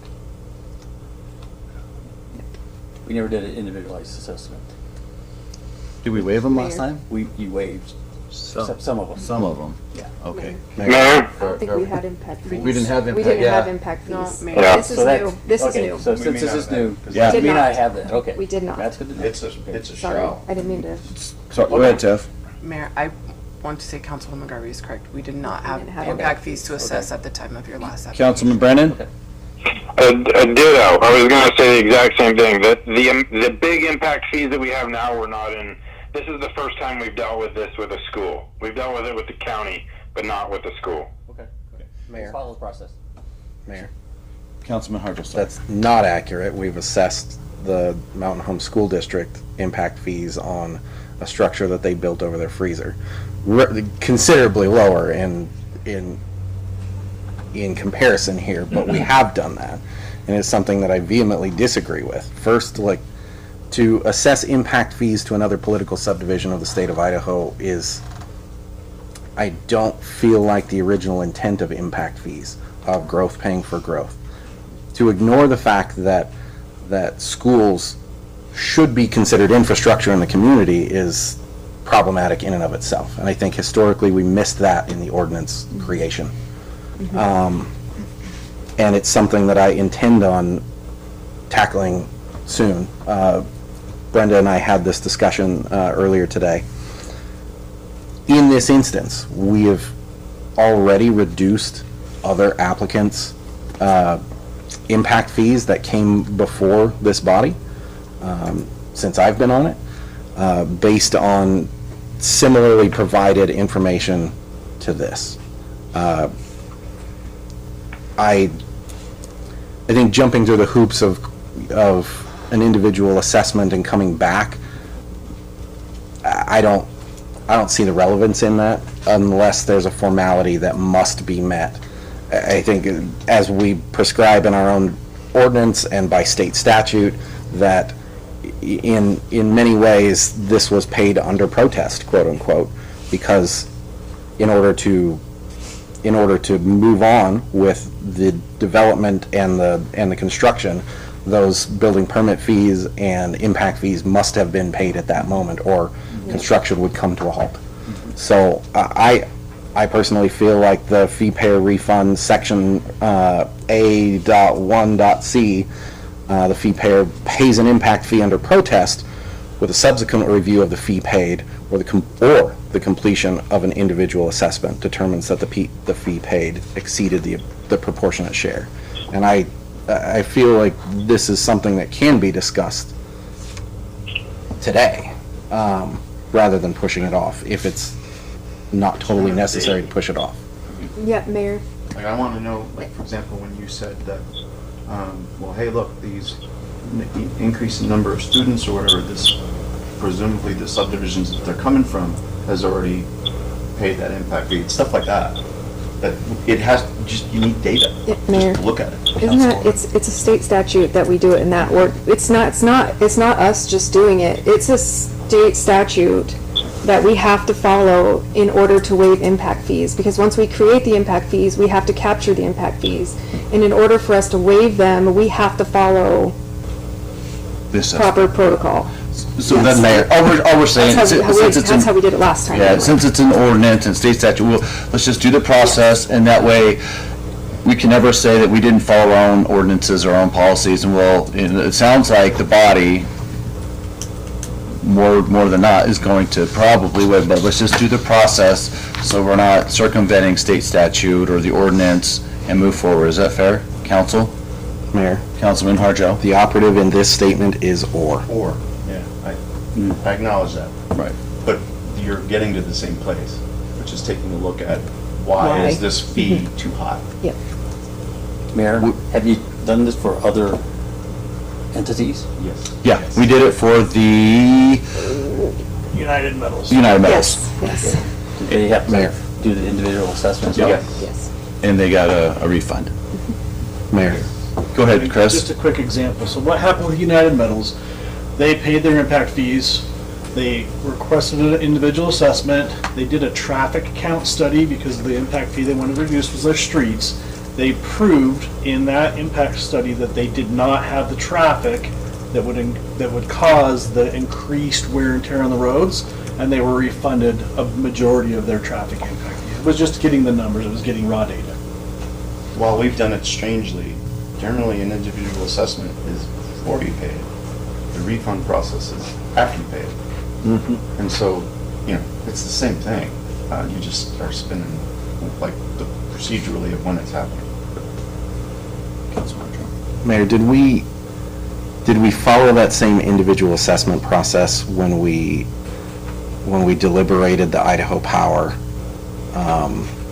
vehicle storage shed, the 3-walled shed that they brought before us 2.5 months ago? We did. Was that an individual assessment, or was that a letter provided similar to what we've been provided today?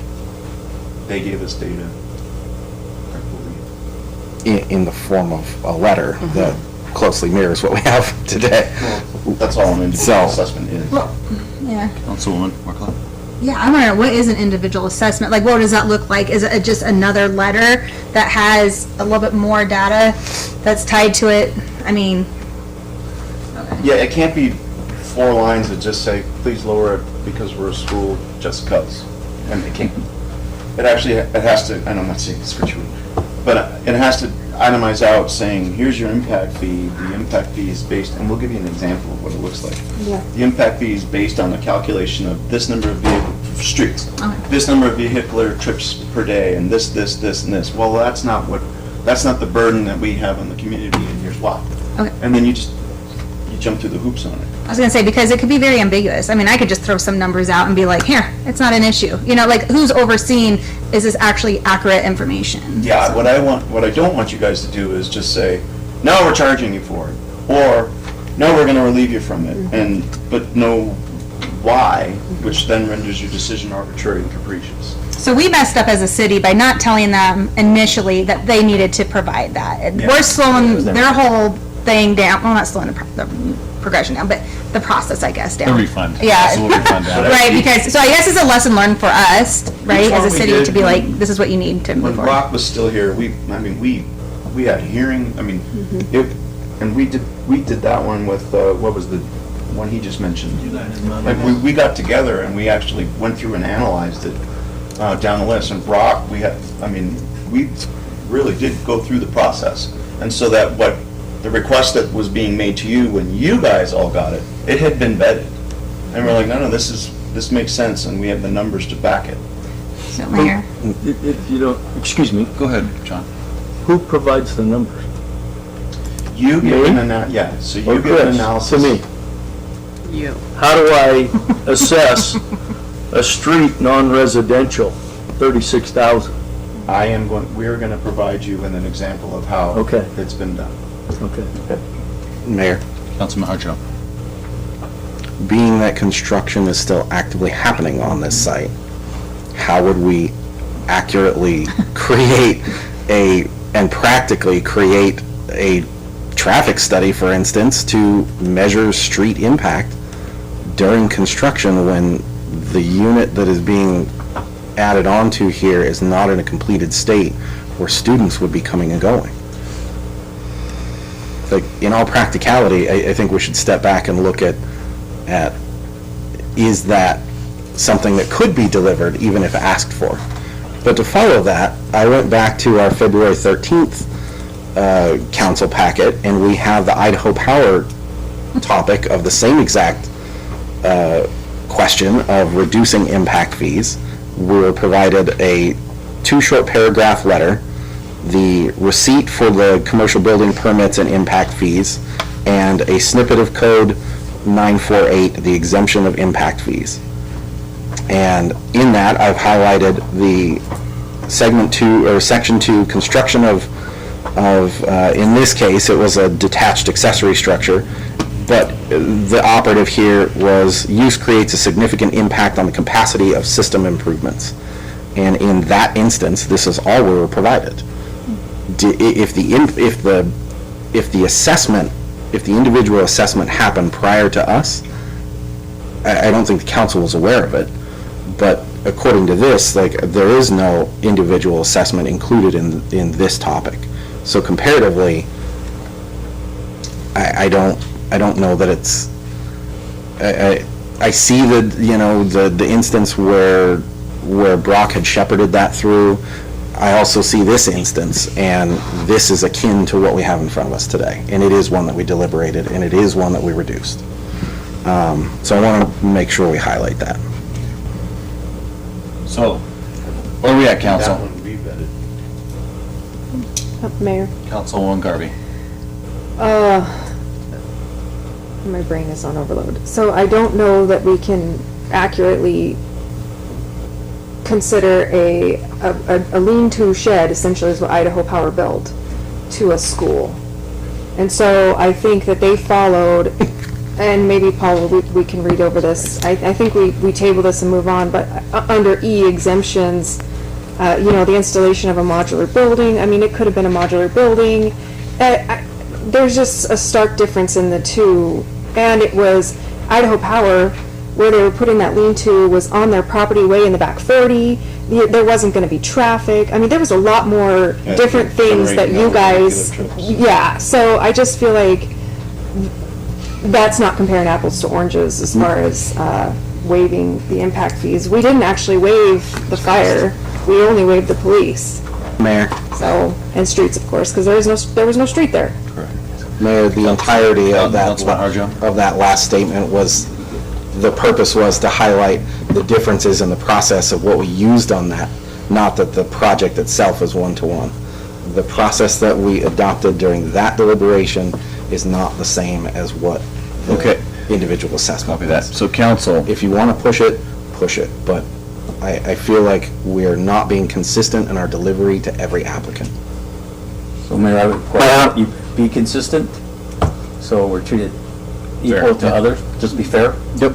So then what we'll do then, since we did for everybody else, we're going to do the process, and you'll be the first one on the next council agenda. Is that fair? So we have 2 weeks? 2 weeks. And then I'll have Brenda and Chris, possibly Brenda, reach out, give you the schematic or how we come up with these things, and probably you guys will fly through it with no problems. Okay. Got it? Awesome. Thank you, guys. Thank you. Thank you. Thank you for your time. Enjoy your evening. So, Tiff, really Old quick. business number 1 Yes. for them. Yes. No, I was going to talk about number 3. Are we going forward with 3, or you just wanted to give a council update? What would you want to do on that one? I think Hank can provide the Hank. update on that. So we just give the council a really quick synopsis of number 3 here on the agenda? This particular, Yes. you came in and told me that the tent that was staying in the camper found a place. Can you come up so Councilman Brennan can hear? Sorry. Thank you. Yeah, the tent that was staying on the property in the camper, he came in and said that she did find a place at one of the parks here, and that she would be moving in there within a couple months. So, I'm not saying there's not a bigger problem with the code in general, but that particular instance has been taken care of. So this one, Mr. Eisenbauer concerns, we're copacetic. So here moving forward,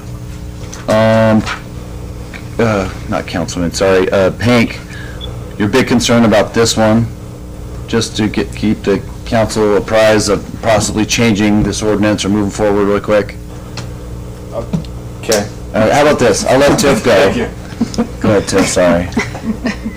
I tried not to talk tonight, guys. I know. So, action item 3 is the gentleman who spoke last time. But further down, action item number 6 is the same ordinance because the language in it recognized by staff is very confusing and very time restraining against our staff. And so we'd like to clean up that language, and we've provided that proposal to you all. So that's the reason for that. So, my apologies, I forgot that was on number 6. So, number 3, we're good to go. Life is good, so we don't go there. So we're just gonna skip down to action item number 4. Deliberation decision regarding the one-way alley proposal. Council. Mayor. Councilman Harjo. I spoke to Public Works Director Chris Curtis about this, got some of the backstory. It is a very practical and tenant-driven request. Makes a lot of sense for our downtown corridor in terms of safety and the safety of the patrons of those businesses. Mayor. Councilwoman Mukla. Yeah, I've actually been parked there by Blue Spruce and had issues like parking, because there's parking spots in the alley up against her back door, and had issues kind of even just pulling out because you have both directions and you're just like, oh, wait, who's gonna go? And you're kind of like, yeah. So I support this. So Councilman Brennan?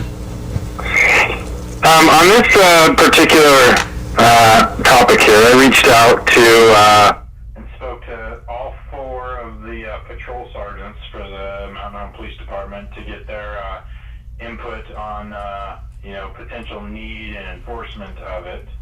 I'll come back to that. And leading up to that, though, is I will apologize. I've not had a chance to speak privately to Chris Curtis, but the letter that was written does not offer any actual reason for the change other than people have requested it without any further detail. And I try to realize that we're talking about an alley, and alleys by nature are tight and usually used for utilities or delivery services. But when I come back to maybe I call them the subject matter experts here, is that of the 4 I talked to, 3 of the 4 said they don't see it as being a good idea for the overall the need or enforcement ability, and the 4th and final one said that he's indifferent, but if it is done, it needs to be done correctly and it'll take a lot of signage for every parking lot that leads into that alley. For all, how many, is that 5 blocks of alley there? 4 or 5 blocks? So I'm not quite sold on that idea yet. Councilwoman Workla? Yeah, and then also the alleyway between Calvary Chapel and the Youth Ranch. There's a lot of traffic there just to be mindful of because of the drop-offs for the Youth Ranch. And so I think they do they have their own personal signs to say to go one way, but it's not enforced. So technically you can have that where you're at a head-on and you're trying to figure out who's gonna now back up into oncoming traffic to get out of that. So, yeah, I guess I'm not a citizen that complaint, but I can put my name on there. I've ran into some of these issues. So, okay. So Councilman Workla, would you propose then to do all the alleys one way down there, just in the downtown corridor? I didn't drive all of them. I just know my personal experience by Calvary Chapel and by Blue Spruce in those 2 blocks, but. Mayor. Councilman Harjo? I mean, according to the map that is provided here, it looks like the concept is that the entirety of that stretch of alley from East 5th North all the way down to Jackson is one way for those 4 blocks, and it is consistently north to south.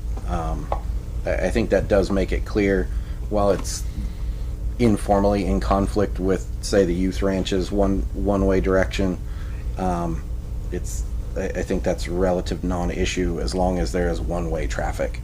I certainly don't want to discount the mindset of enforceability, but I don't think enforceability is the leading intent here so much as cleanliness, organization, and safety. I think those needs are met and as requested by the public who are asking the city for this kind of update. I don't think enforceability is the topic here. It's the general notion of safety. Okay. So Chris, and maybe the council can refresh me, did our traffic impact study talk about the alleyways at all? No alleyways were assessed in the traffic impact study. Damn. Okay, or darn, sorry. Yeah. All right, council, what do you guys want to do? Mayor? Councilman Harjo. I'll make a motion to approve the new business action item deliberation decision regarding one-way alley proposal. Second. It's been motioned and seconded. Any further discussion? My further discussion, do you want to do all the alleys or just the one proposed tonight? Mayor, Councilman Brennan?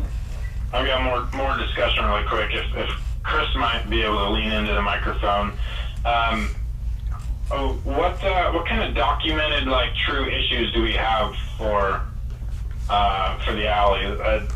If it's a public safety thing, pedestrian access, what kind of stats do we have to back that up that it is an issue instead of just a feeling? Councilman, can you hear me? Yeah, I got you loud and clear. Thank you. All right. So this is, as I stated in the letter, this is based on business owners' feedback. I don't have any raw data for you, but as an example, one of the business owners in the corridor that I'm addressing owns Tank's Break Room, which is directly down, it's south from where Excedra is, where there's a dance studio. So this business owner's concern is that if cars are traveling south to north, Excedra sits back, and cars traveling that direction, there's children that come out, and it's a blind corner. So that's the kind of input I'm getting. I don't have any raw data for you. And so do you have more feedback than just the one business? Who else has addressed this issue? So Excedra has addressed it, and then I can't give you exact names, but there's been people that have called the streets department as well and addressed the where the youth ranch is. That their two-way traffic tries to get through there, and there's constantly a back and forth, people having to back out into, I believe it's 4th Street off of that, because there is congestion going both ways where the youth ranch and the Calvary Chapel are. Sure. Hold on. Can I keep going? You bet. To address the concerns that maybe not a concern, I don't know the proper term that Councilman Harjo brought up about this isn't primarily an enforcement issue. What I'm trying to say by that is that I think the law enforcement is the subject matter expert in terms of public safety for our roads and our alleys, as they're the ones that have to respond. And if they've responded to a bunch of issues, right, they're going to be the ones to be able to tell us. If they have never had any issues, they can tell us that. And so if there hasn't been any issues, which a previous councilman said this a lot, is that why are we changing if there's never been an issue? And so you're right. It's not. I don't say I'm talking to the police because it's enforcement. But they do enforcement. They do public safety. They drive those roads and alleys more than any one of us. And I rely on them as being, subject matter experts. Okay, there's been a motion and a second. Any further discussion? Do you have anything else? Well, I'll just be the expert on a mother. I'm at Calvary Chapel all the time, and on Mondays night there's Trouble Life and Heritage Girls, and there's up to 60, 70 children running all through that alleyway. I mean, like crossing because there's a lot of parking by the bank. And if we, as a mother, if I know there's just traffic supposed coming one way, it is a blind corner around that dumpster.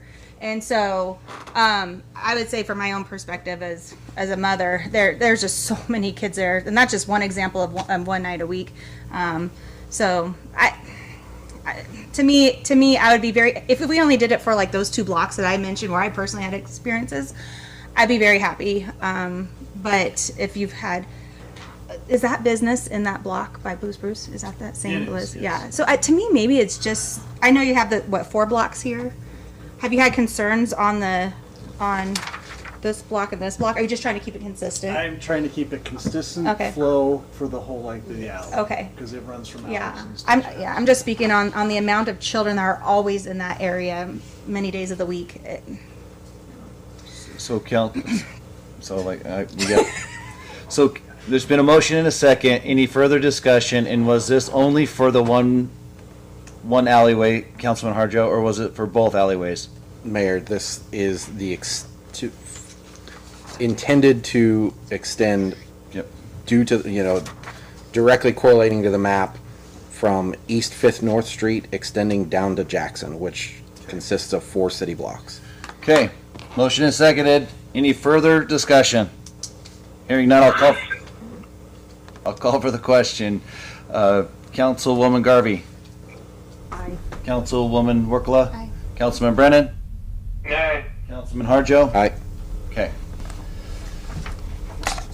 Run down to action item deliberation decision regarding bulk water fee and set public hearing if required. All right, council. What do you want to do on that one? Oh, I guess that's me, right? And Chris and all this. Okay, so what we kind of figured out through the going down that rabbit hole with the bulk water is we figured out one, I guess it's non-enforceable but enforceable. We needed signage up at the RV dump station. I'm going to take us on a long trip, short, fast, quick though.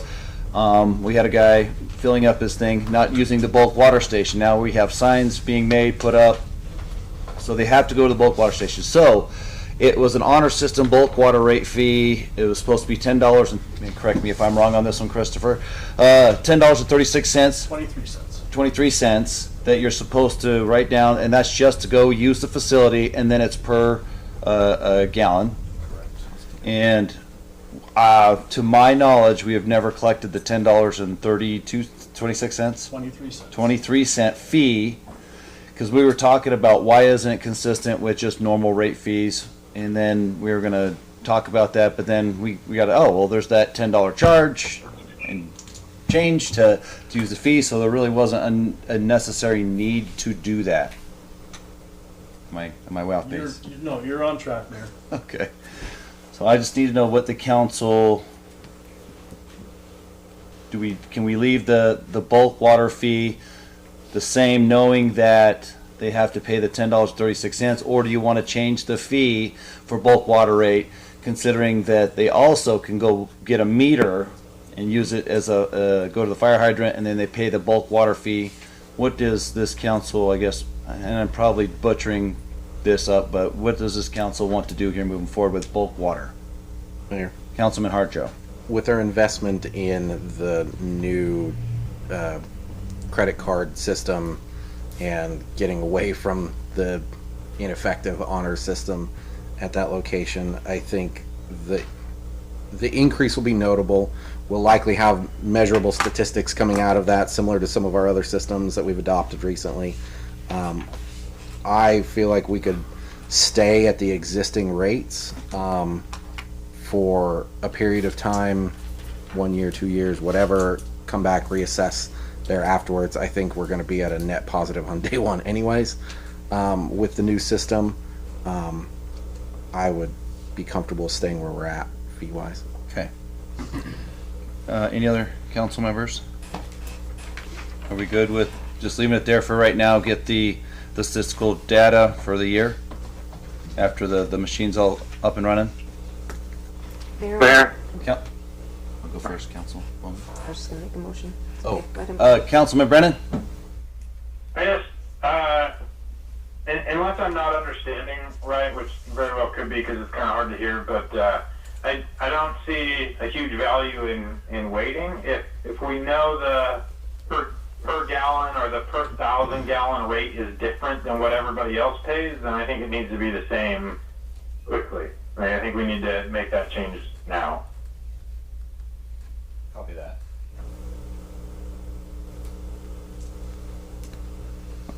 Mayor, Councilwoman Garvey. is that not what we decided? Yeah. Okay, I just want to make sure. He probably couldn't hear us. Okay. I will make a motion to approve the action item deliberation decision regarding bulk water fee and set a public hearing if required. What did I do wrong? So we're not gonna do anything, we're gonna leave it as is. Yeah, there's no change. Okay. Yeah, leave the resolution as is. Strike my comment. I'm sorry. It's getting late. Yeah. Sorry. Okay. We're just gonna leave it as is, we're gonna go down to number 6, how about that? Mayor, what is leaving it the same? And that's what I was. Leaving it the same bulk water fee, knowing that there's a $10 and 23 cent cert, like right off the get-go, you pay $10.23 when you go to the bulk water rate. And then there's the 5 cents, is it 5 cents? $5.70. But yeah, per gallon. $5.70 per thousand? Oh, yes. Yes, per 1,000 gallons of water. Okay, and, oops, I'm just shut. So, Any time somebody goes to the station, if we leave it like this, they're gonna pay $10.23 plus $5.70 minimum? yes, The $10.23 is every time, the $5.70 is per how much water they take. correct. And that'll come out on the credit card system. Correct. Okay, thank you. So we're good to leave it as is, council? Yes. All right. Where am I at now? 6? All right, action item 6, deliberation decision to amend City Mountain Home Code 5-1-13. Hank, you want to come up here and pitch that one, or you're good to go, or who wants to pitch this one? Mayor, Councilwoman Garvey? I was just gonna say, I like this a lot better than what it was, and then you can do an addition if you need to. Because some people have family here for quite a while and they are staying in the camper, and or we have like this situation that with that poor gal just trying to get back up on her feet. So I like the 168 days more than the 96 hours. Councilman Brennan? 7 days, yes. Mayor, for the draft that was provided to the council, I like it as well. There's two requested changes that I would make to it. Can I confirm, is this an action item, Tiffany? Yes. Yes, it is. Okay, so the two requested changes I would make is the paragraph B where it says second subsequent offenses shall be a misdemeanor. I try to maintain the same language throughout a lot of our ordinances, but I think it should say something more to the effect of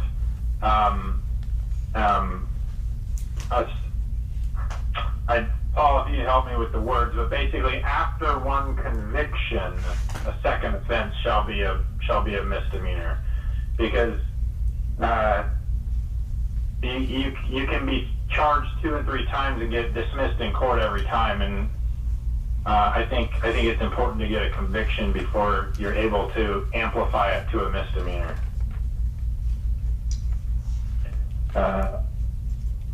Maybe he'll talk on that later. The other thing is, I don't think you need, that's language that's in there. It isn't a second offense if there isn't a first conviction by definition. I understand that, I mean, you and I as in law enforcement, we know that. You're saying that it's not clear to the public that a second and subsequent offense is a misdemeanor. I mean, it couldn't be charged as a misdemeanor unless I could actually have a prior conviction, not a prior charge. Yeah. Yeah, I mean, I think you're right. Like, think I tend to know that. I like it to specify, I guess. I don't know if you're saying you don't need to, you don't need to, but a lot of the language I'm used to seeing in, Title 18 and Title 49 and whatnot says that convictions, not offenses. Upon a second conviction. No, after a first conviction. Yeah. That's fine, we could add that. I don't think you have to, but if you, you're seeing that a little clarity is needed, so that's fine by me. And then the next part, I think this is where I'll catch some hellfire, is that on this one, I would like to see the city council's hands tied at a maximum amount of time in which we can grant an extension to the ordinance. So like it says whatever, like that they can go for 7 consecutive days, and upon approval from X, Y, and Z, including the city council may grant an extension up to, but not more than 30 days, or I'm not set on 30 days, that was an example, but because I don't want to grant more and have try to say this nicely, but I don't want the council to fall to each story that comes before us to say my friend needs to live on my property for 2 years to make different arrangements, because it's not in the best interest. You're not collecting proper taxes on that. You're hurting your neighbor by reducing the setbacks of your yard for fire danger, all sorts of stuff. And so I wish I could see the looks in the room right now, but I think it's important to tie our hands to a maximum amount of time for an extension. Councilwoman Garvey? Councilman Brennan, since we're going to allow them to be in a recreational vehicle for 168 days, do you want to or hours, sorry, I keep saying days. You want to just tie our hands to 7 days again? An extension of another 7 days, and then it just mirrors our ordinance? So, are you, Mayor, can I go? Yes, sir. Go ahead. Sorry. Councilwoman Garvey, was your question that to say leave it at 168 hours or 7 days, and then the council can grant an additional 7 days? Yes, so that it just ties right in with our ordinance. I'm fine with that. Absolutely. I'm more on the side of limiting the time to a lower number than a higher number, but also trying to find the best number for the average number of nights a family might have a visitor come. Like if you're there for longer than 14 days, then that's too long. Whatever. But I'm fine with what you just said. And Mayor?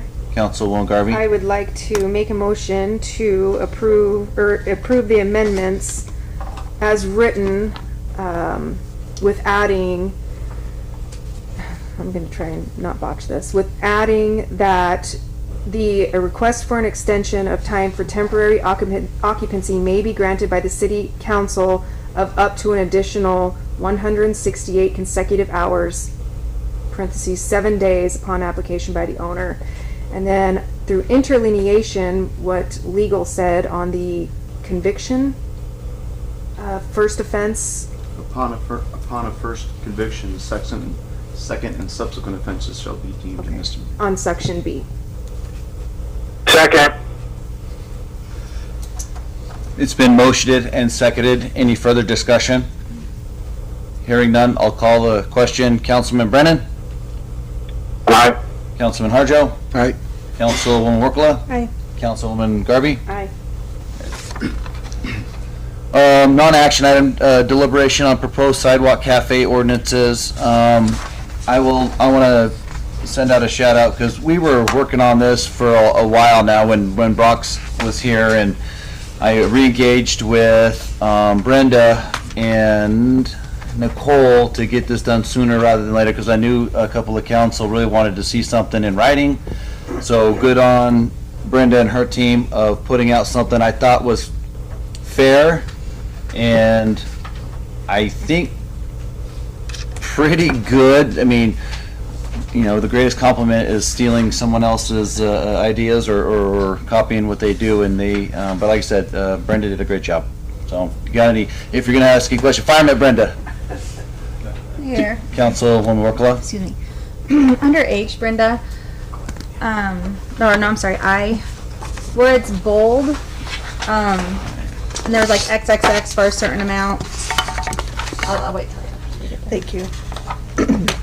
It's maybe like. Where are you? I'm sorry.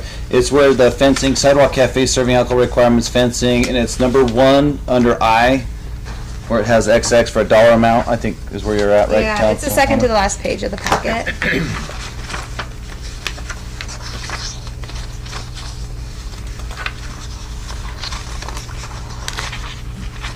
There you go. So that's at the bottom, underneath, it's towards the bottom. That's highlighted right here, Brenda. What is its title? It's I, fencing. I-1? 41311. Okay, sorry. Okay. And then it's I-1. So those X's are right there. Did you get a chance to look at the memo? Oh, is that what we just got That's on our correct. thing tonight? Okay. Yeah. And so you will see the draft that we had put together. Is just that, it's a draft, and had you gotten the memo sooner, it may have made more sense to you why that's there. Okay. So we need to determine fees. Right. So at this point, we haven't done, and so those are items that we need to discuss and deliberate on to come to an agreement on what types of fees that will assess to the fencing, should you require a permit for that, and actually what all that looks like. So that's, so these XXX on here, is these fees all added together, or, I'm sorry. Could be, yes. Okay, yeah. could be. All right. So if a deposit or bond is required, how much of a deposit or a bond would you like to see there? What would be fair to repair, let's just say, that area of the sidewalk if that needs to happen, once that fencing is removed? And if I may, counsel, I'd preferred them not to drill into the sidewalks. We put a lot of money into the sidewalks, and we do have one, but here moving forward, I'd rather them see the cafes down in like Fork or you know, where they're what are they called, a metal, what am I? It's like a base plate. Yeah, a base plate. Councilman Harger, you know what I'm talking about. Like a corner or a turnstile base plate that is of heavier weight so it doesn't fall over.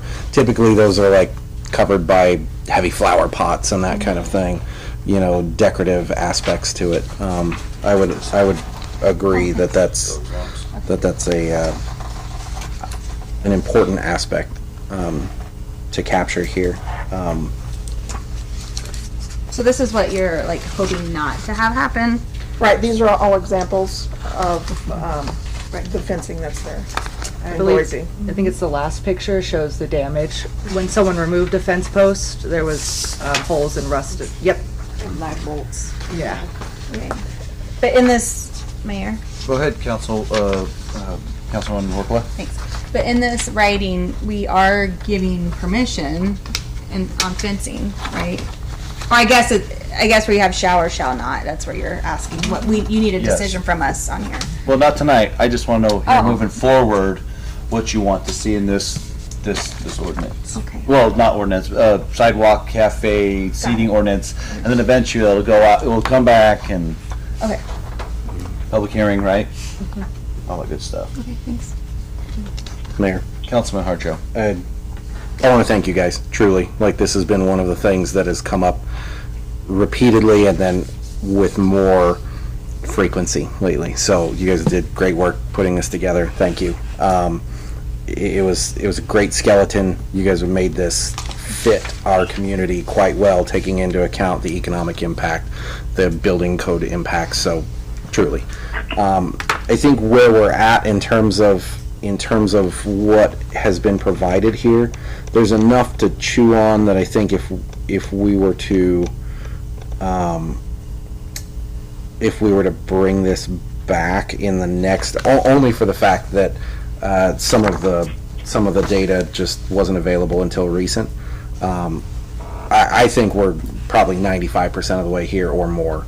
I would be comfortable with bringing this back and then set a, maybe in concurrence with this, set a date to look at these fees and assess if they're appropriate for us, and maybe even get some staff feedback of, do these feel appropriate for our community and the economic impact to the businesses and so on? Are they willing to go through this process at these fees to deliver that?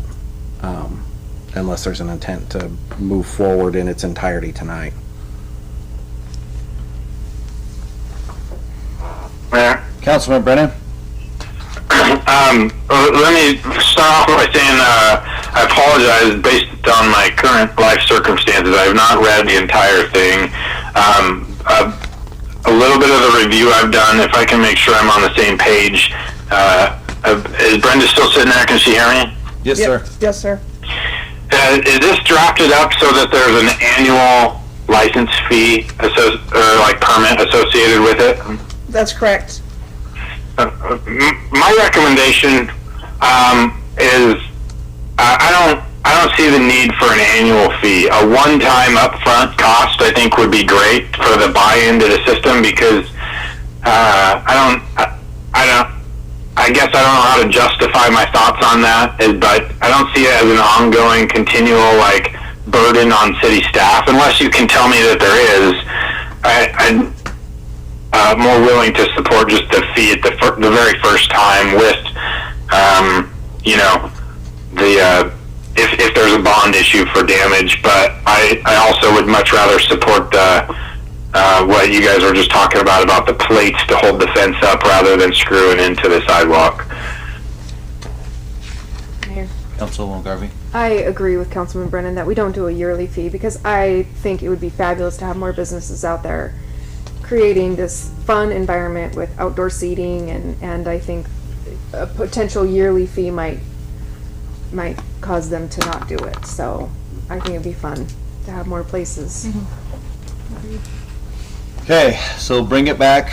Can you send those, any potential thoughts or changes to the girls, and then, or to Brenda, sorry. I don't know why you send them to everybody at the city, but just send it to Brenda, and then we can put those on this next ordinance, bring it back to next city council for, I guess it would be an action item, discussion, deliberation on the sidewalk cafe ordinance. Mr. Mayor, I do sorry. want to make sure that we get Paul involved with regards to this ordinance. There were some tiebacks to other ordinances that I want to get Paul's eyes on to make sure that they've been tied back correctly.